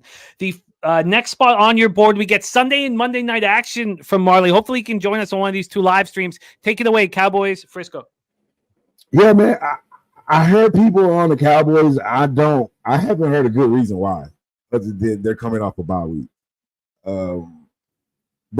We not watched this team play over the last 8 weeks? What do they do well? They have a decent passing attack, but that's all they do is throw the ball. So I think that's why the numbers are what they are. They can't run the ball. They can't stop the run. What is a staple of Shanahan offense? Run the ball. And I don't care that McCaffrey and Mason might be banged up. He's going to scheme up a run game for the Dallas Cowboys. They are terrible at stopping the run. You don't get Michael Parsons back. Maybe if you had Michael Parsons back, I can get it. Then they're going on the road at San Fran, desperate San Fran. You get Kittles back, you get Deebo Samuel back. And one thing that the Cowboys are not is a physical team. San Fran, that's why they're banged up a lot. They're just physical. Yeah, McCarthy off of bye 13-1. I get it. McCarthy is not a better coach than Shanahan. If both coaches are available, who are you taking? You taking McCarthy or you taking Shanahan? I'm taking Shanahan. We're judging the 49ers off the Chiefs game. They played the best team in the NFL. The Chiefs defense is not the Cowboys defense. These are two different defenses we're talking about. Yes, Purdy hasn't been what Purdy was last year, and Purdy doesn't look like, he doesn't have this Nick on Get Right, calls the Avengers with him. But the Cowboys defense, get out of here. No.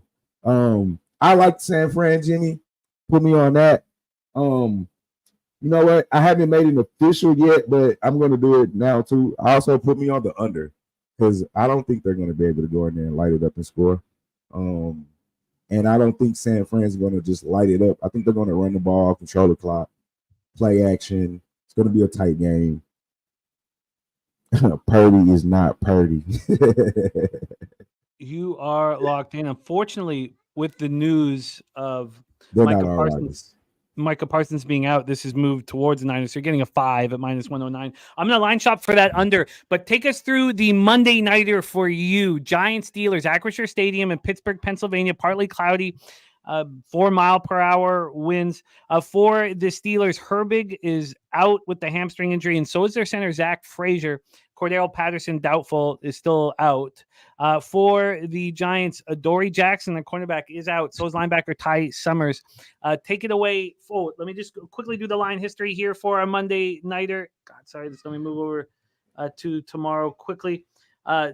We have our live stream popping off at 7:20 p.m. for this one. We have a 6-point spread right now that is juiced to the Giants. They're minus 111. You can get the 6 on the Steelers for no vig, and then on the, which we're all wondering, does this go to 5.5? And this totals at 36.5 minus 108. It was 37.5 on the look ahead. It opened at 36.5. Take it away. Oh, and cash flow quickly here for this spot on Monday. We have We have the 18% of tickets, 15% of the cash on the Giants, 12% of tickets, 36% cash on the under. Take it away, my man. Yeah. Moves that my man Alex Ramirez said it best, man. Steelers in the blowout. I think that the 6, I'm definitely all over that. I've been on the Steelers all season. They're 5-2 ATS. The defense is phenomenal, only allowing 14 points per game. And we saw last week when you put Russ, for all the shit he takes, and I give him shit too. He's a different dynamic. He gives at least he makes the passing game at least viable. And then you got Pickens who's amazing one-on-one. A lot of us we watched him at Georgia. And it's just different now. And I think we watched him score 30 points in the last 2 games. I don't think the Giants will be able to come up. I'm also on the team total over 20 and a half. I think that's very low for us. Giants win outright. That's insane. Giants win outright. It's crazy. No, Steelers, -6. So like I said, over the last 2 games, they're going up 30. I don't think Daniel Jones is going to be able to move the ball against the Steelers defense. Like I said, they only allow 14 points a game, less than 100 yards rushing, so they're going to make them one-dimensional. Do we all think Daniel Jones is going to be able to drop back and pick this Steelers defense apart? Do we think Brian Daboll is going to out-scheme Mike Tomlin? There's going to be a heavy dose of running on the Steelers side.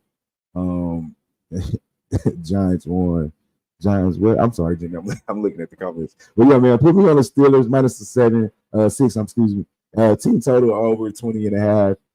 I lean, man. I want to take the under because that's what I've been getting paid with the Steelers. But I think the Steelers will give me. I don't know what the Giants. If we can, I don't know what I'm gonna get yet with the total.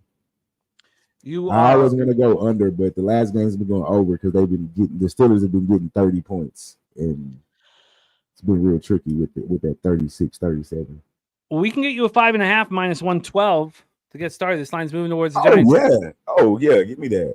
Give you that 5.5 -112 and the team total over 20 and a half and -114. Star Child in the house. Great to see you back in business with us. Star Child running with us. Steelers -5.5 -112. Team total over 20 and a half here for our guy Marley. Niners -5 and -109, and then the under.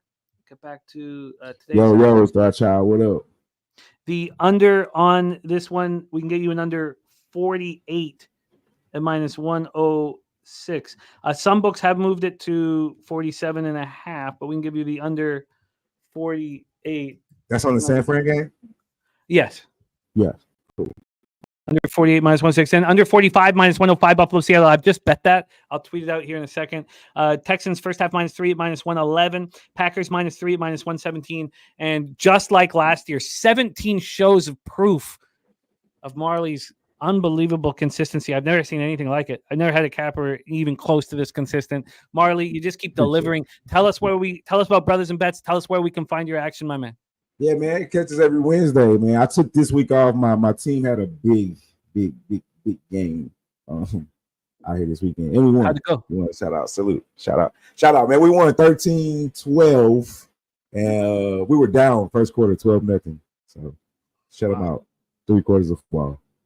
So yeah. But man, Wednesdays, me and Coach do college on Wednesday nights. Me and LJ from Houston and Plus do NFL on Wednesdays, and we're about to start college basketball real soon, me and the coach. So yeah, follow me at Marley_Bets and follow the channel at Brothers and Bets. Yes, I'm a subscriber to Brothers and Bets, and pop your Twitter handle in the chat. Also follow our guy Marley there. Marley, thank you for all that you do for us, my man. I'll be in touch if you can rock with us on one of these live streams tonight or tomorrow. Thank you so much. I'll try to catch the first half tonight. Oh, beautiful, locked in. Thank you, Marley, my man. Any last words for the Capper supporting the show? As always, man. Let's beat Vegas. There he is, our guy Marley Betts. We have a season debut for our next guest. He's rocked with us in season 2 and 3, and now he's making his season debut here with us from New York City. Easily one of the top comedians the country of Canada has ever produced, and now making his home in New York. He is also the star of Cat Daddy and the Pizza Squirrel comedy sports live call-in show at 8 p.m. every Tuesday night on YouTube. Please welcome my friend, Mr. Alex Pavone in the house. Pavy, what's good, man? Jimmy, what's going on, bro? Pavy, I'm looking at your card and you're putting lipstick on pigs, baby. It's brutal, buddy. It's brutal. That's why I'm wearing the Costco shirt. I might be having to have a couple meals at the free sample section. It ain't pretty for the kid right now. I've been getting my head kicked in the last 2 weeks. So a lot of these picks here are, you shouldn't blindly fade the public here, but you can hear me, right? You sound good, Pavy. Perfect. I got my wife's vanity table in the background. Nice. Yeah, for sure. Look, Jim, it's not going great these last 2 weeks. Like I said, a lot of these picks that I got going on are essentially fading the public picks, and I think they've been pretty high and mighty the last 2 weeks, and I am just,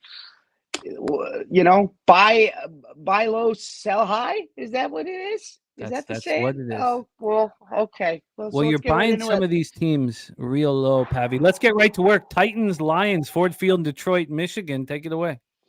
So I'm an idiot, and I jumped the gun. And, when you got the itch, you got to scratch it. And I put in the Titans a little bit early at 11.5 yesterday.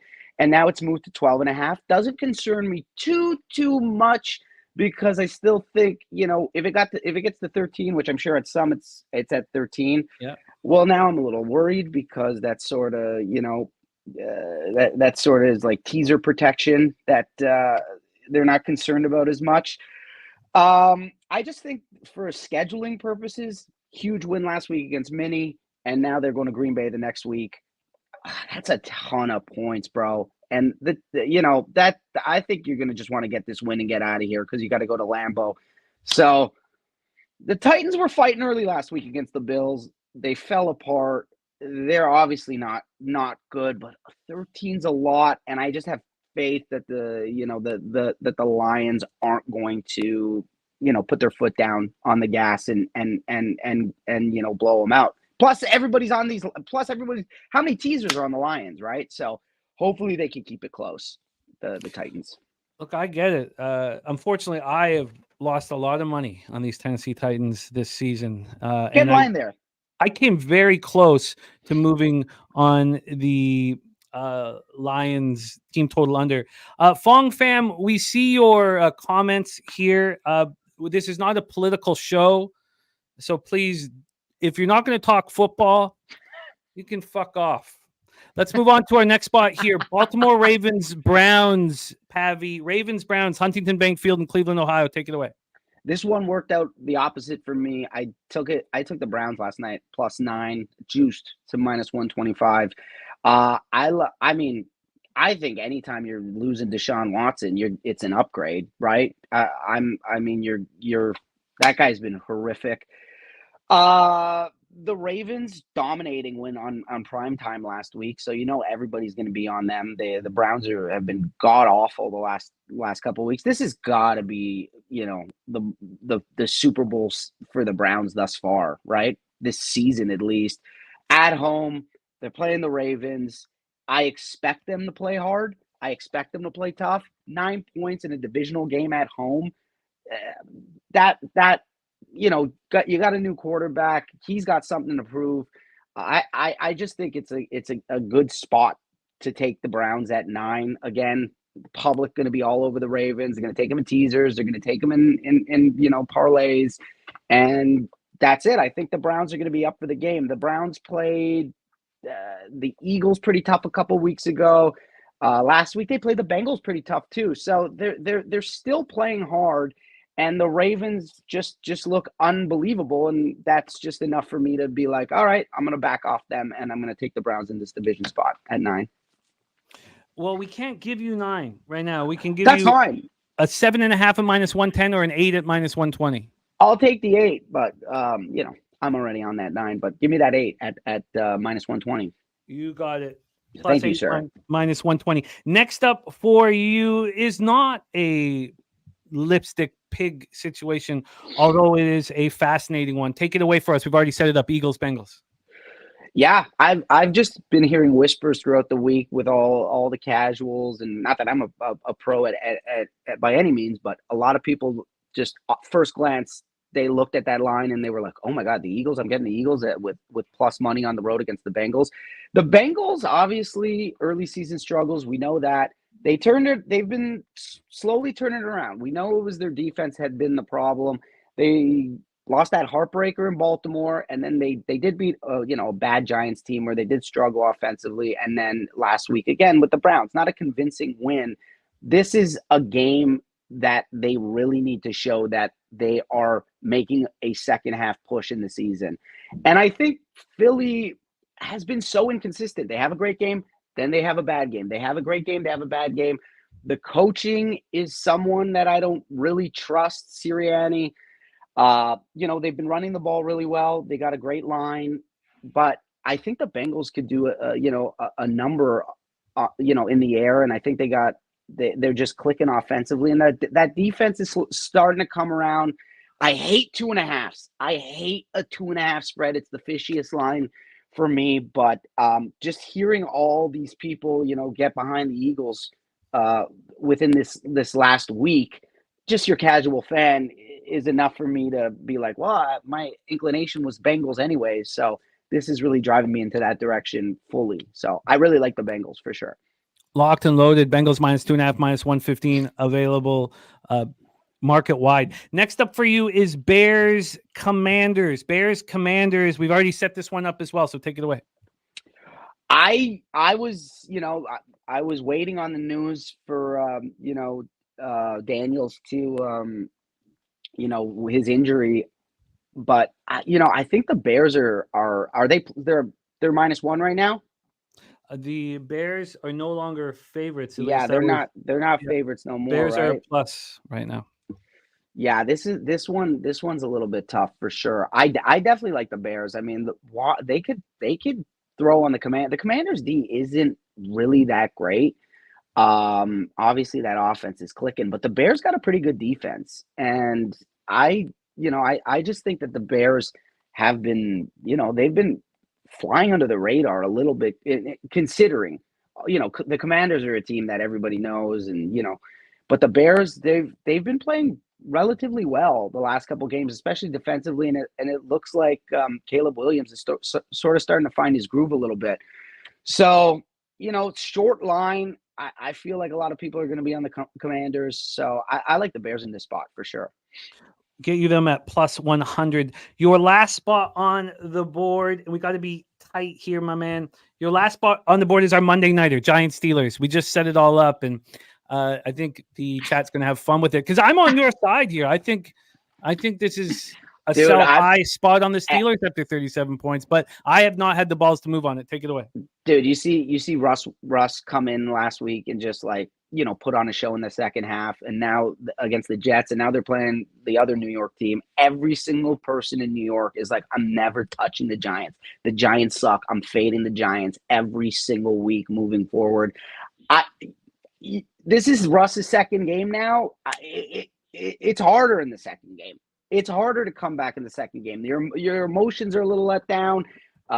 There's the book's on you just a little bit. I think the Giants have a good enough defense to contain them.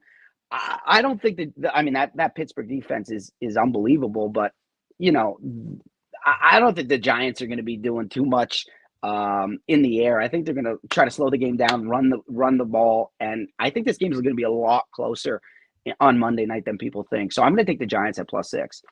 And that's a no. The no bigs on the other side. +6. We'll get you the best line available for +6. Pavi on the Bears money line at +100. He's there you also go. on the Fireworks. Oh, beautiful. Excellent work. Thank Bengals you. -2.5, -115. Browns +8 at -120. Titans +13 at -115. And tell us a little bit about the live sports call and show 8 p.m. on Tuesday nights, Pavi. Yeah, Tuesday nights, Cat Daddy and the Pizza Squirrel. You call in, you tell us who screwed you for the week, who you got a problem with, who you love. It's all gambling. It's all fun. It's comedy. We talk everything, and we don't take anything too seriously. It's just a good time. Call in. Say you want to smack me in the face because you rode with me on the Giants, and I cost you a bunch of money. So whatever you want, it's the best. And thank you for letting me hang, Jim. Oh, I look forward to it, Pavi. Get that cash, my man. It's great to see you, buddy. my guy. You too, buddy. And I look forward to rocking with you. When are you performing next? Where can they see you doing stand-up in New York? I'm at New York Comedy Club tomorrow and Tuesday. I got a bunch of dates that I put on my Instagram. So, but I'm always in the city and I'm on the road and stuff. So yeah, everything's going all right. I love it, Pavi. Thanks. You're for the rocking best, with us. buddy. There he Thanks, is. buddy. Alex Pavone in the house. Ron Crawford in the house as well. We move from our guy Pavi in New York City, and we head to Pennsylvania for our next guest. Star of the Stacks play today. Please welcome our guy Justin McKelvey to the show. Stacks, stacks, stacks, stacks, stacks, stacks, stacks, stacks, stacks, stacks, stacks, stacks, stacks, stacks, stacks. Justin, what's good, man? How are you? Not bad. How you? You can hear me? Yeah, man, you sound good. Let's get right to work, Justin, and get that cash. Colts, Texans, how you getting paid? I'm on Jonathan Taylor, over 79.5 rushing and receiving yards, minus 117. That's my official play for the game. A little breakdown coming off of last week. I feel like he could have played last week, but didn't. Did feel like they didn't need him. Feel like the only way you're going to keep the Texans offense off the field is run the ball, run the ball, run the ball. You can run on the Texans. I love it. Give it to me. Over 77.5 rush and receiving for Jonathan Taylor at minus 117. Justin, your next spot is in Ravens Browns. Take it away. Ravens Browns. It'll be Stacks play today, number one. It'll be David Njoku over 59.5 receiving yards, minus 109. We all know the Ravens lead the league in yards given up to the tight ends. Last week he had 10 for 76 and a tutty. And that was with two different quarterbacks. It's National Tight End Day. We all know James love to throw the ball down the field. However you fill out the game script, whether you on the Ravens up big, Joe going to go down the field to catch up. I like it. Next spot for you is a game that we haven't talked about yet. So I'm very thankful you've got it on the board. 1 p.m. Eastern. Arizona Cardinals 3-4, 1-2 on the road at the Miami Dolphins, 2-4, 1-2 at home at Hard Rock Stadium, Miami Gardens, Florida. 81 Fahrenheit, mostly cloudy, 15-mile-per-hour winds, but they don't affect too much. I have moved on the Dolphins -3 at minus 113. I moved on that on Tuesday. For the Cardinals, you have Dennis Gardeck out with the knee injury, important linebacker. You have Sean Murphy bunting, although he's been bad. He's still an important cornerback. Maybe important's wrong. He's been bad this year, but we didn't think he'd be this bad. They're also missing defensive lineman Darius Robinson, and then tackle Calvin Beachum has a groin injury. He's questionable, and he's important for this squad. This group here, now Tyreek Hill has this foot injury, but he says he's good to go, and you have Tua Tagovailoa coming back. It's a pretty healthy group now for these Dolphins. Let's get into the line history and the cash flow for this spot. First time we're talking about this game today. We have the Dolphins right now available at -4, and it is juiced. If you want Arizona at 4, that's a +102 or thereabouts situation. On the total, we have this at 46 at a pick'em. This opened up at 46.5, moved up to 47.5. When we get to the cash flow for this Dolphins spot, let's get there quickly. Sorry, here we go. It's a 50-50 on the spread. But we've seen a pretty dramatic move to the Dolphins. I mean, pretty dramatic might be a little much, but from 3 to 4, and some 4.5s are out there. 50% of tickets, 56% of cash on the Dolphins, 73% of tickets, 63% cash on the over. Take it away, Justin. How you getting paid in Cardinals Dolphins? Y'all know I like to do props. I'm on A-Chain, over 88.5 rushing and receiving yards, -117. I personally I have a parlay at the end. All the games I sent you, I have a little parlay that includes all of them. Oh. But no matter how I look at it, it's all the band is back together. They're not going to let Tua sit back there and throw the ball over the field. We all know one hit is wraps. Well, I look at it, got to be A-Chain. It's got to be rushing. It's got to be receiving. I like him touchdown. I like everything A-Chain. You can't have him just sitting back there slinging. One hit, he's done.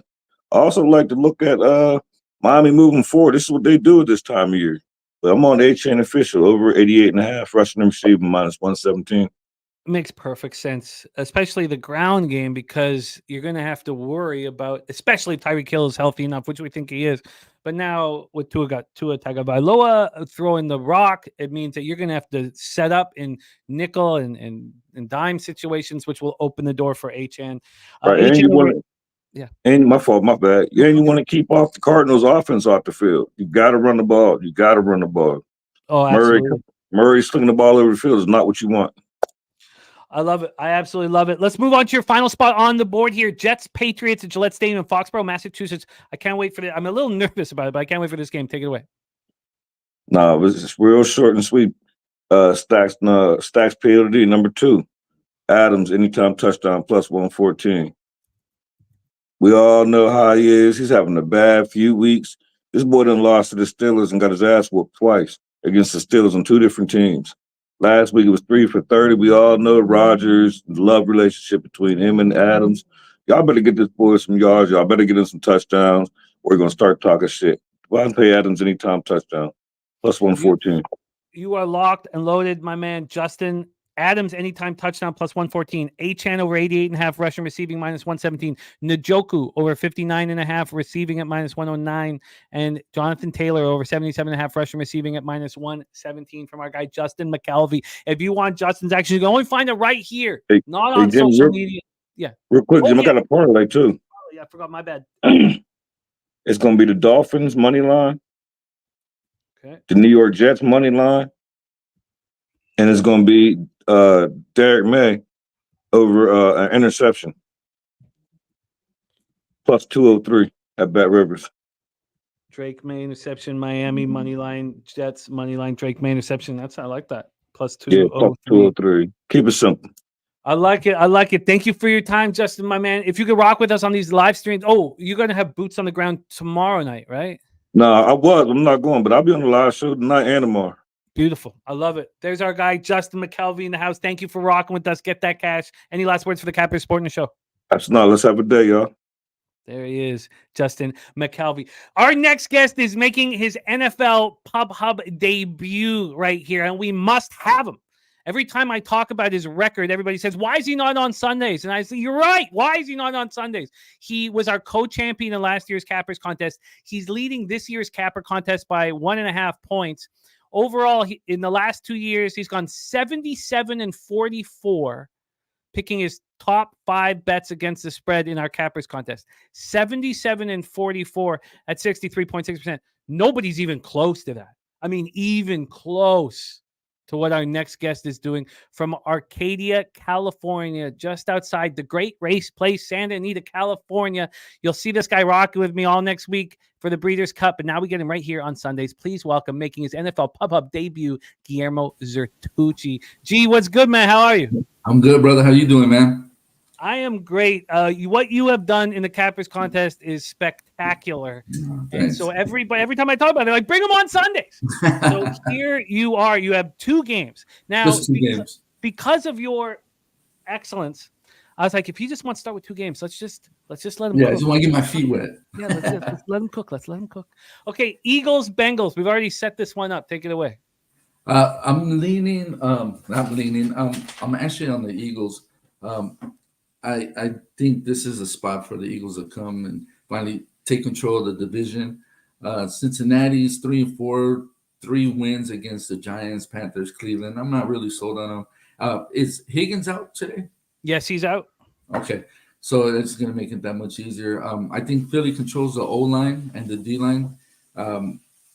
They rushed for 269 yards last week, so I expect a little bit of the same. I don't think Cincinnati's going to be able to stack the box. So I think with the receivers, A.J. Brown and Smith, I think it'll open up. So I don't want the points, don't need the points. I'm on Philly. Philly money line, and this keeps moving towards the Bengals. I mean, this is just wild. Right. But you know what, Philly, they're 12-2 straight up the last 14 games against the AFC. So I expect them to, keep it going. Well, you're going to get because you can get 3s now. You can even get plus 3s now. The money line, though, is moving quickly as well. The money line, we can give you plus 136. Let's do it. Okay, a big money line spot for our guy Guillermo Zertucci's first foray here with us on NFL Pop-Up on Sundays. Next spot on the board for Guillermo, Falcons, Buccaneers, Raymond James Stadium in Tampa, Florida. And this one we have set up. It's interesting that you picked these two games because I've watched you dominate the Cappers contest now in your second season of doing it. Okay. And then what I thought was like, and he's picked the two hardest games. So take it away. Take it away, Falcons, Buccaneers. Yeah, you know what? I'm on Atlanta. This Tampa Bay team, I mean, they're just depleted, man. I think losing the two best receivers, possibly, two best players on the team. It's kind of hard to come back from. We saw this game 3 weeks ago when Atlanta just threw up crazy numbers. Atlanta's 4-1 against the spread at the last 5 games against Tampa Bay. 7-3 straight up the last versus the NFC South. So I expect them to continue to dominate this game. Tampa Bay has no pass defense. They gave up 500 yards, over 500 yards to Cousins the last time they played, 4 touchdowns. And then they gave up, 5 touchdowns last week to Lamar. So, I mean, you're throwing Cousins back there. Plus them coming off a bad game last week, I totally expect them to bounce back. And this is another line moving against you, but no qualms here from Guillermo. It's going to be fun watching you work here for all of us because all we've seen is the result. Right. That's all. Now, I know that you roll with Cats and you and Sharpie were talking all year last year, setting yourselves up, and then you guys became co-champions. But here we're going to get to watch you work. So Falcons, do you want the money line at -117? Yeah, let's do that. Money line -117 here for the Falcons. So 2 spots here for Guillermo. Eagles +136, Falcons -117, and we are 5 days away from Championship Friday at the Breeders' Cup. I can't Cup. wait, man. I won't be on Friday, but I'll definitely be on Saturday with you guys. I got to work Friday, but Saturday's a big day. That's the day. That's the day. That is the day. Guillermo, I love to your family. There's so many of us who are cheering on your son, Elijah Zertucci. Can you give us an Eli update? Eli's on his way back up from San Diego right now, so he's going to come home. We're going to watch some football, hang out. He'll be here till the 18th. On the 18th, he gets deployed. So he'll be they keep switching it up. So they don't know if he's going to. All the training is done, and now we're at full deployment? So now he's in San Diego. He's stationed at Coronado Island. Okay. So he's on his ship there. He's on a carrier, and he's ready to go. They're leaving November 18th. He'll be gone 6 to 8 months. He doesn't know if they're going to go to the Red Sea or they're going to be south of Asia. But, yeah, he's leaving about 3 weeks. So he'll be here next week for Breeders' Cup with us. Oh, that's so cool. Wow. Yeah. It must be an emotional time here for you guys before it goes up. A little nervous. We're having next Sunday. We're having early Thanksgiving dinner with our family. So before you leave, so That's trying wonderful. to spend as much time with them as you can before he takes off. It's going to be, it's going to be hard, but can't wait. Yeah, it's emotional. But if you don't feel, then maybe you don't care. And when you feel it as emotionally as you do, it's because you care so much. And you're such a great father, and we love Eli so much. We love the whole family. Thank you, man. They all love you guys too, man. We appreciate you guys. Thanks to the chat, all the support, all the love from JT, Ron, everybody out there, man. And Esteban, what a great father he is as well. Please give him his our own, love. man. He's holding his own. So please give him our love as well. Absolutely. We miss you guys. Thank you so much for your time here. We got Guillermo Rocky with us. Well, we're gonna need more of you. I can't even talk about your record without 10 people saying, "Why is he not on Sunday?" Eagles money line at +136. Falcons money line at -117. Thank you for your time, G. Any last words for the Cappers? Is there any last words for the Cappers supporting the show? No, thanks for the support. Thanks for everything. Thanks for getting me on. I never thought I'd make it on this side, on the pub sports side, but that's fun. Let's see what happens and see if we can keep it going and keep that streak going. Absolutely. Looking forward to it. Yeah, man. And please follow G on X. I'm going to pop his Twitter handle here right now for all of you guys to support G and our thoughts and love for Eli. Eli going to be back next week, so we'll get to see him on Saturday, Championship Saturday. We'll get to see him and just tell him what we think of him, because he just leads by example. Such a great young man. So 2 spots here for Guillermo Zertucci. Let's review everybody's action here, and we thank you guys so much for rocking with us on NFL Pub Hub. Bobano got us started with Browns team total. Oh yeah, that's a great idea, my dude. Can we get the everybody's best bet here in the chat? We can get everybody's best bet to jump into the chat. I'd love to see it myself and copy and paste it as well. So could we get best bets from you guys in the chat as we're 5 minutes away from kickoff? We have Bobano on the Browns team total over 16.5 and Baltimore Cleveland over 44.5. We have the Packers team total over 26.5, Colts +5, over 40.5 in Jets Patriots, Bills -2.5 and the over 45.5 in Bears Commanders, and the Broncos team total over 24.5, Cowboys +5.5. And then he gave us as an addition a Tennessee Detroit over 44.5. Big Ragu is on the Bengals -2.5, -108. Titans +13 at -113. We have Ragu and Alex Pavone on the Titans. Under 46.5 for Bears, Washington. Chiefs, third quarter -1.5. Chiefs -8.5. Mahomes anytime touchdown. And the Cowboys +4.5. LJ from H-Town gave us Texans first half team total over 13.5. That was plus money. Over 45 in the Colts-Texans game. And Mixon anytime touchdown. Texans to win at -114. He's on the Packers -3 at -120. Love for 2 touchdowns and Packers win at -127. Packers team total over 26.5 -116. Lions first half -7 at -112. Montgomery anytime touchdown. Lions win at -122. Gibbs anytime touchdown and win at -122. And Montgomery Gibbs anytime touchdown parlayed together at +186. Broncos first half -6.5 -115. Broncos team total over 13.5 -125. And Williams anytime touchdown and Broncos to win at -108. Spenny Penny Bombs, our current leader out of 26 cappers, which will be 28 after today's show. London over 67.5. Receiving yards 75 or more at +135. Anytime touchdown +130. Calcaterra, who's filling in for Goddard, who's out, over 22.5 receiving yards and anytime touchdown +500. That's a Spenny play. Isn't that a Spenny play? Like I mean, again, like there's so many things that can go that can fall in the balance. You can get hurt and so many things, but that just seems like sharp action to me, that Calcaterra prop. We have Hunt over 67.5 rush yards, 75 or more +130 and 100 or more at +400.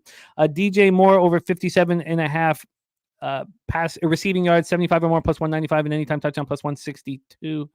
Then Marley gave us the Packers. Marley, who's second out of 26 at +6.37 units. Packers -3 -117. Texans first half -3 at -111. Under 45 at -105. Niners -5 -109. And the under 48 -106. Steelers -5.5 -112.